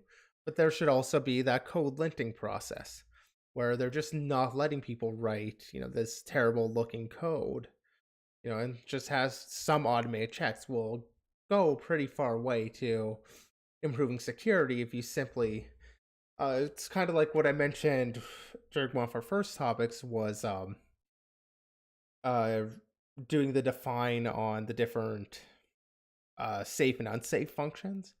And I said that I thought it could be somebody's attempt to pass a static analysis check that required that they always use like the secure function. I could see that, in here too. Like, yeah, in that case, it obviously didn't work. But on a whole, if you actually did that check, on a whole, there would be a number of vulnerabilities that would be hampered, would be made a little bit more unlikely because they're using all that secure function or that secure pattern. So I do think static analysis is the way to go for that, especially as part of a team's like natural process. I don't think a team should need to fuzz their program for an hour, because I mean, fuzzing finds a lot of bugs, but fuzzing doesn't find everything. Granted, this won't find everything also. You need multiple layers to it. So using static analysis and fuzzing in conjunction, you could perhaps... And testing. I would say testing. Testing needs to be part of that secure development lifecycle. So testing can include fuzzing, can be QA. I feel like, fuzzing should be done by QA. Yeah. I'm not going to say that it'll find everything though, and that they necessarily need a fuzz, but they necessarily should be testing as part of that. And then I would argue that part of testing should definitely be fuzzing. So maybe I'm wrong. I could be, but I don't think at least kernel developers or anything really use unit tests to test how locks work, do they? Like, it's not, unit testing is kind of common for testing if functionality works properly, or maybe like negative testing. You're testing if if a pointer gets allocated or not, like null pointer dereferences kind of thing, checking if like bounds checking. But you don't really think about unit tests being written to test if locks are implemented properly. Well, I'm pretty sure Linus has said something about testing and his thoughts on it. Because, I mean, adding unit tests to the Linux kernel has been mentioned before. Okay. And it's, as far as I know, it's basically been rejected. Unit testing. Do you know why? I actually just tried looking it up here, but there's too much to kind of go through and read. I don't know offhand exactly why. I wonder why. I'm pretty sure I had a discussion with someone kind of recently, and they had just made an offhand comment about what Linus has, like Thorvalds has said about doing this testing. Like he had something against it, basically. Again, I can't find the source here. I don't have it, so don't quote me on that, but it sounds like there are reasons why unit testing has been rejected. Whether or not they're good or bad is a different question, but I mean, part of the reason may be just that it'd probably be difficult to write complex test cases, because kernels, a lot of them aren't entirely modular, because you need, if you want to test, say, this code, then you also need virtual memory. If you have virtual memory, then you also need, like, you know what I mean? Like, you have a lot of dependencies. Yeah, and actually, I'm just looking here at one page that mentions from actually pretty recently somebody that had suggested adding unit tests to the kernel. And one of the initial replies was, well, unit tests could be useful to, ensure behavior is correct. Just how would you do this testing with, like, what if a local system had different architecture, different hardware? How do you test that? Who's going to maintain the test, and where would they live within source or elsewhere, and things like that. It would add a lot of workload, yeah. Yeah. Like, especially, and, like, who's responsible for testing, like, the drivers? Yeah, I didn't really think about all the, like, different configurations and stuff. That's a very valid point. Yeah. Because, like, yeah, that's fair. But yeah, I definitely recommend, if you're interested in race conditions or operating systems or whatnot, even if you just like exploits, take a look at the write-up, because Ian Beer is like some kind of heavenly creature sent down. Yeah, this is definitely, it's a good write-up. it's a good write-up, and like there's a lot to learn from Ian Beer, because he's Yeah, just... I'll be honest, there's a bunch in there about pointer authentication. I didn't even get through it. Yep, I saw that. Honestly, Pack is just insane. Like in terms of like the implementation, I know people have bypassed it. It's not like a iron gate to all exploits or anything, but yeah, he talks about Pack and how pointer authenticated or authenticated pointers look different to regular pointers, and how you can bypass that and all that kind of stuff. And yeah, it's crazy. If you want to take a look at that, by all means, but you will need some knowledge on some of the crazy Apple stuff to understand it. Yeah, which is where I just kind of turned away there. Like, it was getting too much into the internals where I've barely used the Mac, never owned an iPhone, so my knowledge there is definitely lacking. And yeah, I I scanned over it, but I did not make it through that part of it. But it's probably good. And a little bit off topic, but Pack is probably, if you want to look at mobile stuff, Pack is probably now the best time to look at it. Android doesn't have Pack yet, but they are working on it. I remember looking through some of the message boards for the Android maintainers. They can't do Pack yet because of how they do the process spawning, the way they like fork exec. Pack would break it, how they unwind the stack or something like that. But they are trying to work on that. So, if you want to do mobile stuff, probably want to look at Pack before it starts getting into more products. But yeah, I don't know much about it at the moment, at least. It's pretty complex, but definitely something worth looking into. So if you're interested in Pack or kernel or anything like that, the link will be in the description down below for that write-up. So the next thing we should look at is this how do you say it? Is it Postgres? I always just say PGSQL. Saves me from needing to know how to. That's also how it's written in a lot of places. Okay. But yeah, if I have said it, I've said Postgres, but I'm not certain about that pronunciation. Thus, I prefer going with just PG. And yeah, I thought this was they posted this kind of recently.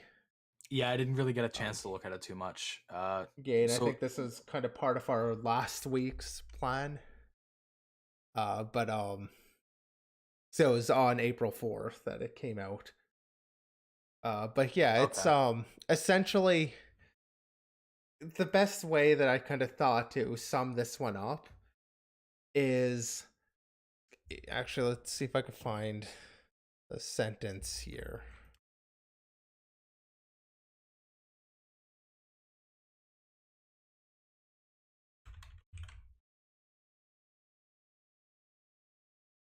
Oh, actually, I think it's in the CV. Okay. A sentence I was looking for. Yeah, obviously the CV is disputed now because PGSQL is not accepting it. Like they don't think it's an actual issue. I definitely agree with them. Okay, so what is the issue at like a surface level? So that's what I was just looking for, this sentence. Furthermore, members in the PG read server files can run commands if either the PG execute server program role or super user role are granted. So effectively, if users have the execute permission, they can execute commands. That's it. Wow. Okay. Because essentially this says that the copy from program literally lets you like copy from a program. You can tell what program or what shell command to execute. It'll execute that, take the responses and toss it into like a temp table for you or whatever. But you can do that if you have execute server program permission. I really wish I could pull up the shocked Pikachu face for that. We're not that technologically advanced. I mean, that's crazy. This guy just submitted the CVE for a feature working as intended. That's like saying, like, I mean, sometimes features working as intended are bad things. But yeah, in this case though, like it's They have a permission around it even. I don't know what you can expect, yeah. Maybe Yeah, they'll I come mean, back with more information. it would almost seem similar to if you submitted a bug about Linux and said users running as root can run sudo commands. Like that's kind of similar to like what this sounds like. Yeah. I mean, well, so to be fair, you can actually read in the CV here. That some people state that this is not an issue because it's acting as intended. References, but then his kind of response to that is references in the PGSQL documentation presumably indicate that super user can execute commands as the server user without needing to use this copy from program. But yeah, it's basically saying like with the read server files, they can run it if they also have the execute server program. But it just sounds like it's not quite documented as clearly as it could be. I'd still say Yeah. this is as intended, unless I kind of get more insight into this. It seems like it's really as intended. It's just maybe not documented quite the best. Yeah. So not a CVE then. Not a CV. Not a CVE. Call back to the first episode. Yeah. That's kind of clear cut. Like I don't really see how you could argue against it being like that you could argue that it's a real security issue. So Yeah, I mean I don't think you can call it a security issue, but I don't know. I mean, when the documentation doesn't quite match, this isn't like, even with that, you can't just execute the commands like the super user can. It is a little bit different. I could understand it a bit. But yeah, in this case, like I'm definitely on the side of just saying it's not a CV. okay. What I'm not though is kind of this next one here, the RELOAD+REFRESH. Cache replacement policies to perform stealthy cache attacks. Okay, yeah. So You want to talk about this one? So I'm just trying to look at it a little bit. I didn't get a chance to look at it too much. So That's the cache fine. I can talk about it. Yeah, I'm just trying to like get a little bit of a Well, so thing on here's it, the but deal yeah, with go it. ahead. It's I would say, as these cache issues, like a lot of attention's been given to them following Spectre and Meltdown. Yeah, And a lot of the common attacks here involve evicting evicting data from the cache so that you can see if the other program takes time to access its data, and then you kind of know if you evicted it, you kind of know what data it was trying to access. So some of these suggested remediations have been looking for those cache evictions, trying to detect those. So this one involves a technique where you don't need to evict the data. So in particular, so talking about the cache attacks, there's kind of three categories you can break things down into. Flush and reload attack, where the attacker just flushes target data from the cache and then waits for the victim to execute. Monitor the time that that takes to reload the previously flushed data. And if you have kind of a low reload time, you know that the victim process had used that and loaded it back into the cache.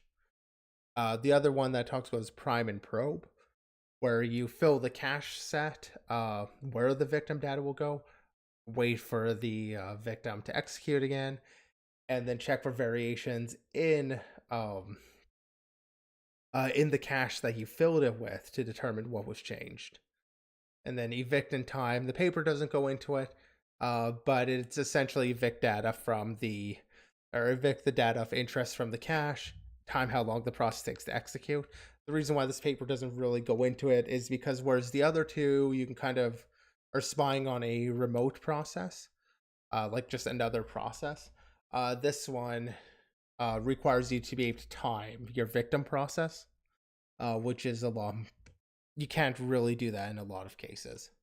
Yeah, it seems like a special circumstance. Yeah, but so that's the gist of it. Basically, the flush and reload, prime probe, both involve evicting the cache. So either by filling it with your data or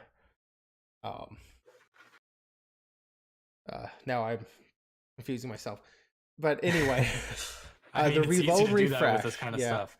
the reload refresh. It's kind of a cool little idea, actually. It takes advantage of if you can know the eviction policy, which isn't always known, but for most, you should be able to at least figure it out in a lot of cases.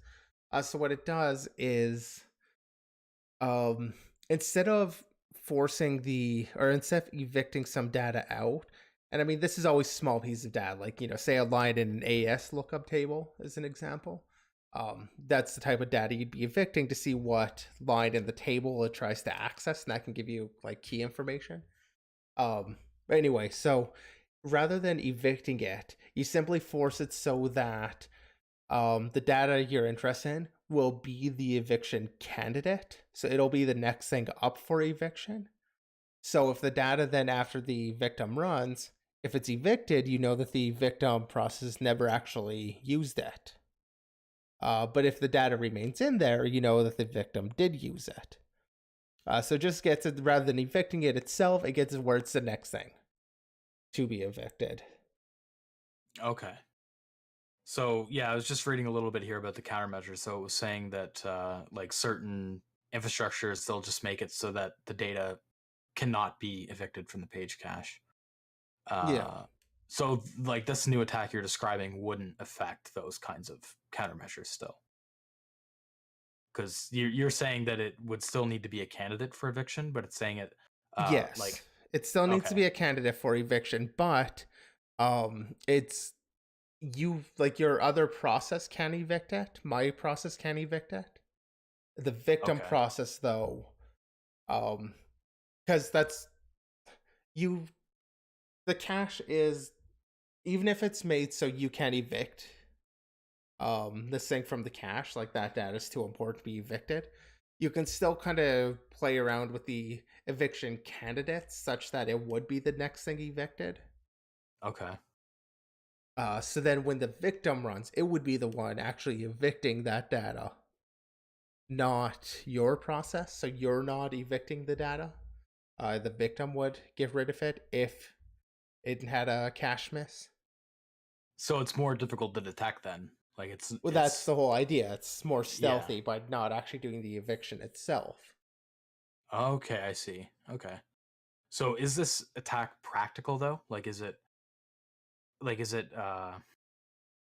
I know a few of these papers we've read in the past, they've been, theoretical attacks that have Well, and been this like is in a certain theoretical scenarios they attack. work. But Could it be used? Honestly, like, I haven't done enough like this type of attack at all, really, to comment on how practical it's going to be. okay, I didn't know if the paper mentioned it anywhere, maybe in the conclusion or anything.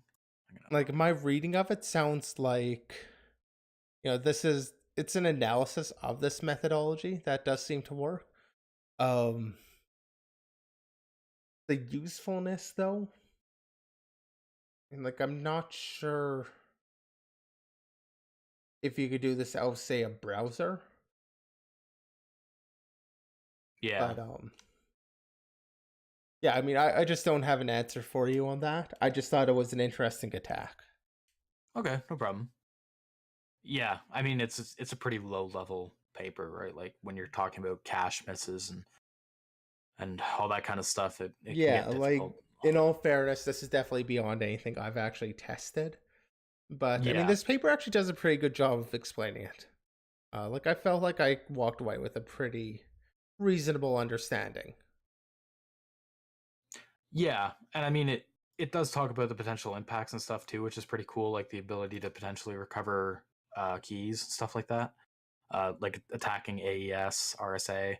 So yeah, I think it's definitely an interesting paper to read if you know a little bit about how computers work at the lower level. Like if you don't know much about how caches work and stuff like that, it might be like there might be a higher barrier to read this paper, I guess, is what I'm trying to say. Um like Yeah, it which is a yeah, it's just really fair low way level. to put it. Yeah. But But yeah, so we can kind of move on there. The next paper Yes, Yeah, another paper. another This is low-level another one. just kind of interesting little thing. I mean, this is more of a fun thought experiment than anything else. Okay. ROP needle hiding trigger-based injection vectors via code reuse.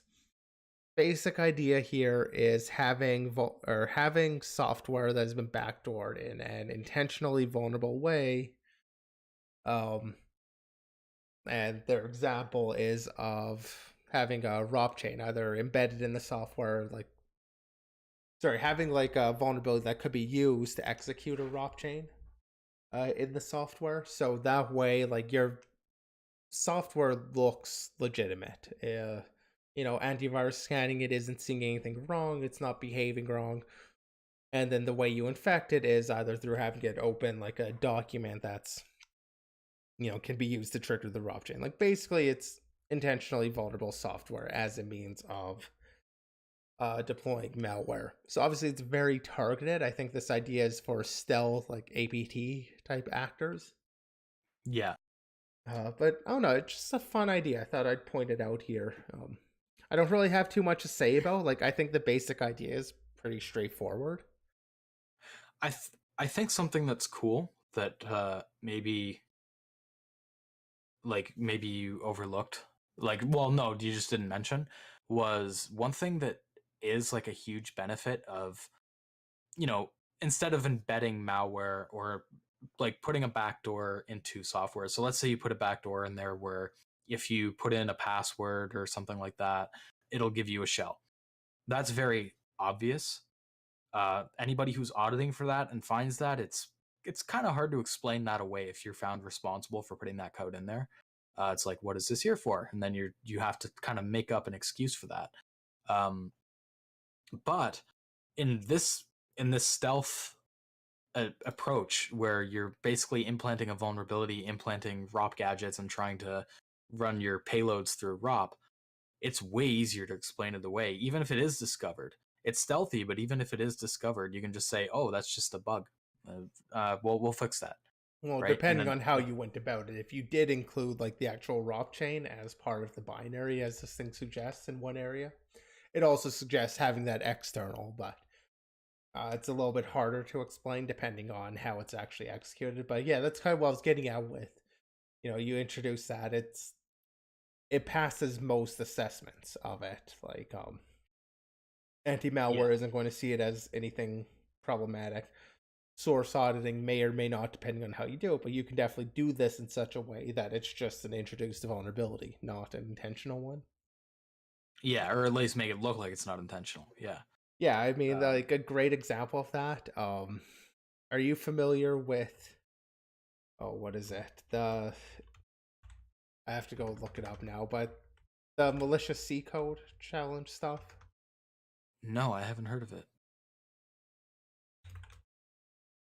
Let me see if I can find it. Now I'm interested because that sounds like something cool. Yeah, well, so it's like a yearly thing where they have some. You have to write some type of code with like a backdoor, somehow malicious, but it shouldn't be obviously malicious. Okay, that sounds like fun.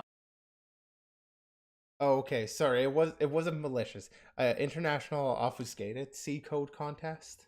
I remember the acronym, the IOCCC. I'm just gonna open it on stream too. Just since we're talking about kind of the backdooring a bit, this is an interesting thing. Like, essentially, actually, I'm on completely the wrong contest now that I'm doing this, because this is the one that does obfuscated C. Yeah. There is one that the last one I remember was you had to create like this simulated radiation reader that would that basically had a backdoor where if you scanned a certain pattern, it wouldn't actually detect it as like radiation or something. That sounds cool as hell. I wish I could remember the name of it now.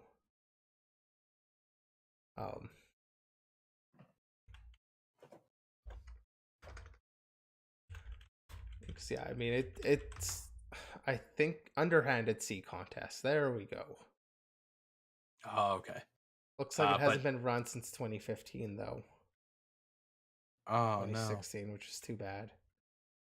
have to bring it back. But Resurrect yeah, it. so the idea though is that you would basically write as something innocent looking that would actually be malicious in some way. And usually they give you, like, at the start of the challenge, they would give you a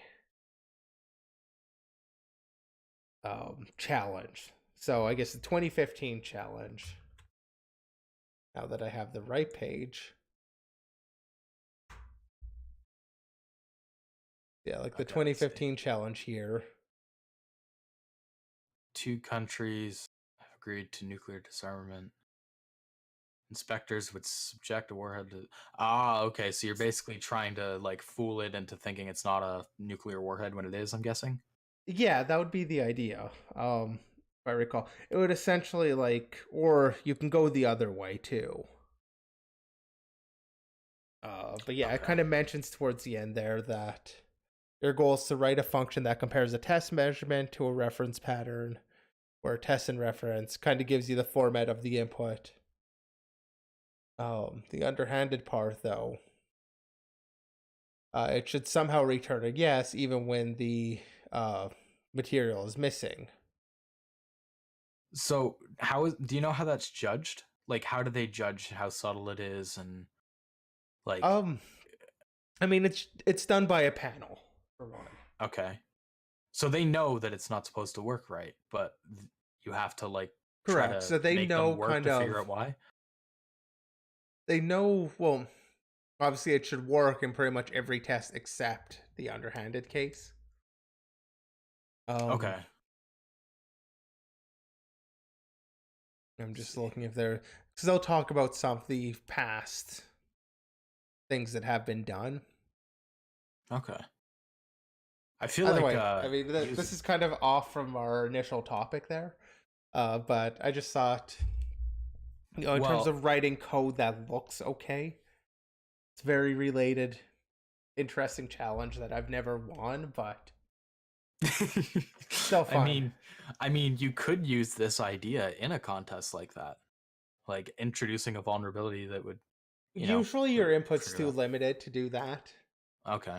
In this particular case, but I don't know, it's still like, if you look at some of the winning cases, there's some really kind of subtle bugs. Okay. So I mean it's worth considering. But yeah, I don't have too much to say on this topic. It is what it is. One thing I did want to touch on this is I think it could be used practically, definitely. It just probably your biggest concern if you wanted to try to weaponize this technique would be how you implant the gadgets, because you're going to want to make sure you have the gadgets you need to run the payload you want to run, and so you would need to subtly implant the gadgets into the binary in a way that's not super obvious. And that's, or I mean, I think I be... used an example of getting some of that. I mean, I guess it's not necessarily the gadgets, but loading the gadgets out of a document. Just in the way that, you know, a process, say if it's a document processor, like a PDF viewer or something, just in using that, you could probably work something out where it loads part of the document in a way that could be executable. Like, say JIT some of the document for whatever, like has JavaScript in it or something, as an example. But if you include JIT in a program that doesn't need it for any legitimate use, it seems kind of suspicious, right? Well, I'm saying that has like JavaScript in it or something, like the document. Okay, so sorry. that would be okay. Like that would be the reason to have JIT. Yeah. Okay. Yeah, I mean, that could be another technique to explore, would be trying to implant like ways to subtly implant gadgets into binaries without using JIT or something like that. That would be a cool maybe there is a paper on that. I don't know. I feel like you really don't need all that many gadgets if you can have full control of the chain itself.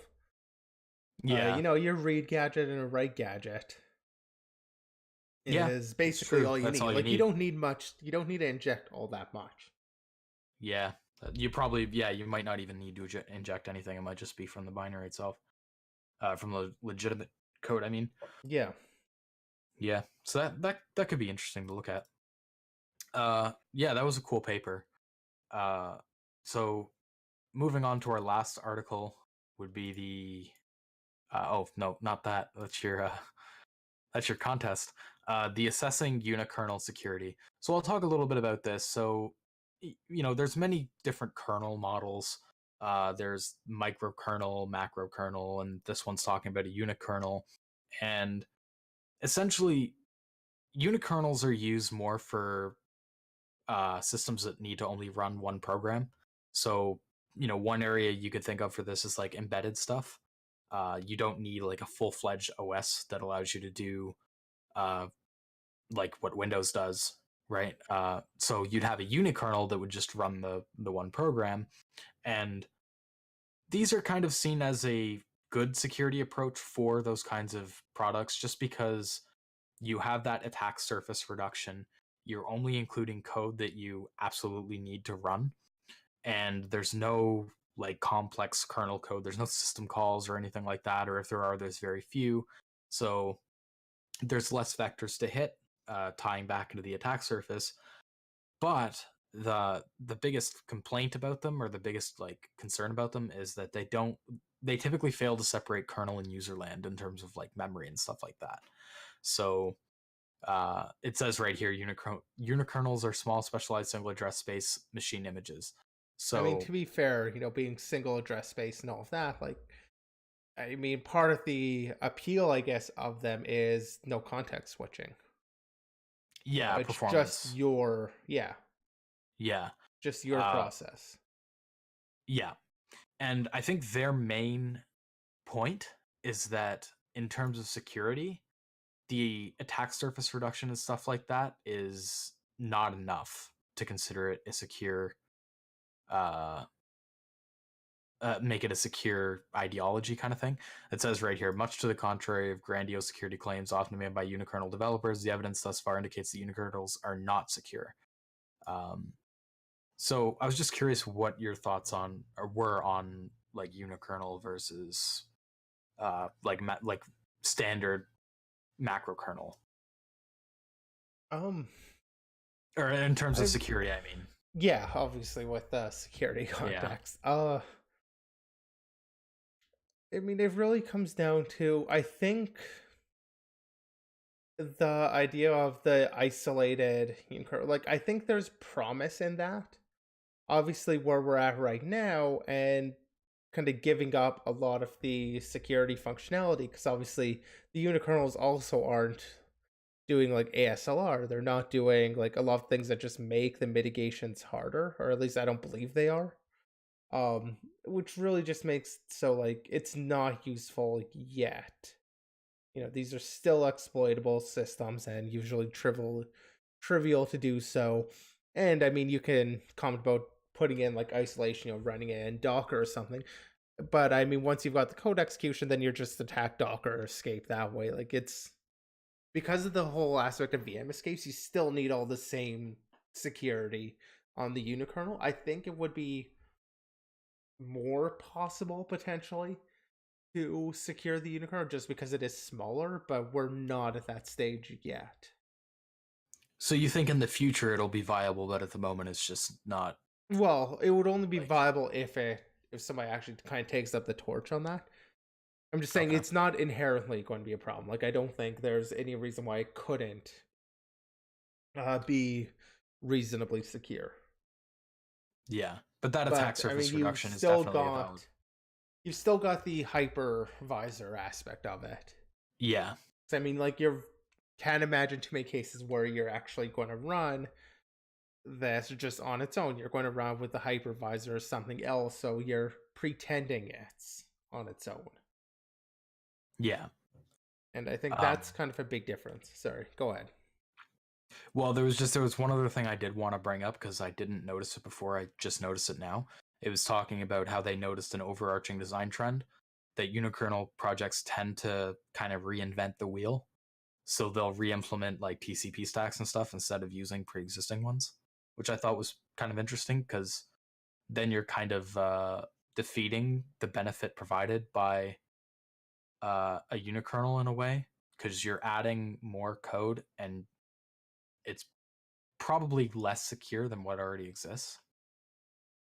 But yeah, I just wanted to add on to that because I just saw that and I thought that was a really Well, so is that talking about the fact point. that like the process people try and run inside their unikernel are creating their own TCP stack, or is that saying like the unikernel like include OS is doing their own TCP stack? I think the latter. I think it's that people who are writing the unikernels are re-implementing those components. Well, I mean, they might not have. Yes, I mean Linux is open source, but if it's written in such a way that it's written for use in like I was going to say a microkernel, but use in like the normal style kernel. Yeah.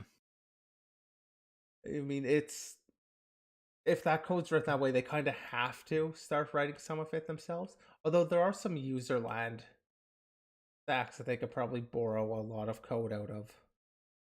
Yeah. But it is a fair point though about just like the obscure and like the years of history behind some of these. Sorry, you kind of cut out there. Can you? I just said like there is a worthwhile mention there of the years of history in some of these bugs. Yeah. I mean, playing a bit of devil's advocate, it's not like a lot of the current TCP stack implementations that are out there are very good. TCP like networking stacks and stuff in kernels that already exist are generally already bug farms anyway. So I don't know how you can have too much harm by trying to rewrite it. About the regression too. Yeah, like if they are reintroducing kind of the same old bugs. Yeah, that's a fair point. I didn't really. I mean, are they saying? They're saying their long history of the bug fixes, but Well, that seems to be kind of the implicit thing is that as they're re-implementing that, those things are kind of gone because obviously in some cases like obscure bugs, like maybe they're just not going to encounter it. But I just mean like the implicit statement there is that there is a history in this TCP code that does provide some benefit. Yeah. Okay. So yeah, I kind of agree with your stance on unikernels that I think it will be useful in the future just because attack surface reduction or attack surface in general is a bottleneck in terms of security. So it's one of the biggest points about it that can never really be addressed in something like the Linux kernel. You're not going to reduce the attack surface, at least not very easily, or like I honestly don't think it'll happen. Partially because you need all that old crap code that supports legacy stuff. Legacy support is like a huge you can decide not to support legacy. Just straight up, don't support it. Have a fork of Linux. But like mainline, yeah. But I mean, just in general, you know, the bigger, more mainline kernels will need to include code for features that you won't necessarily use that could be vulnerable. Yeah, and I agree. Like when the attack surface reduction is a positive thing. It's just which I think over time will become mitigations is the problem, or is part of the problem. Yeah, kind of like you. I think eventually we will get to the point where the attack surface reduction will be more important than it is now. Yeah, so, I mean, it makes sense when you consider kind of the move towards the virtualization and like the hypervisor stuff. Then it starts making more sense as you're trying to run more, basically client systems at a time. Why have the entire operating system when you're just not going to use that? So like that makes sense. The attack surface is a beneficial thing, but they need to take security still as serious. In that unikernel process as they do in the normal kernels. Yep, definitely. So I think that concludes what both of us were going to say on this. I don't think we really have any more to add. Yep. So that sums up all the topics that we laid out for this wonderful podcast. We went a little bit long. Yeah, we went long. Yeah. But I guess that it's 2.5 hours, but it's it's because we had a lot of topics from last week to cover in addition to this week's topics. Yeah. So we will be back again next week at Monday, 3 p.m. Eastern, 12 p.m. Central. We're not going to skip another week again. At least we don't plan on it. We don't plan on it. So yeah, we will see you guys again next week. And that all the links for all the stuff we've talked about will be in the description. Like a couple of the write-ups we talked about, you should probably check those out if you're interested in those kinds of topics. And yeah, we will see you guys next week.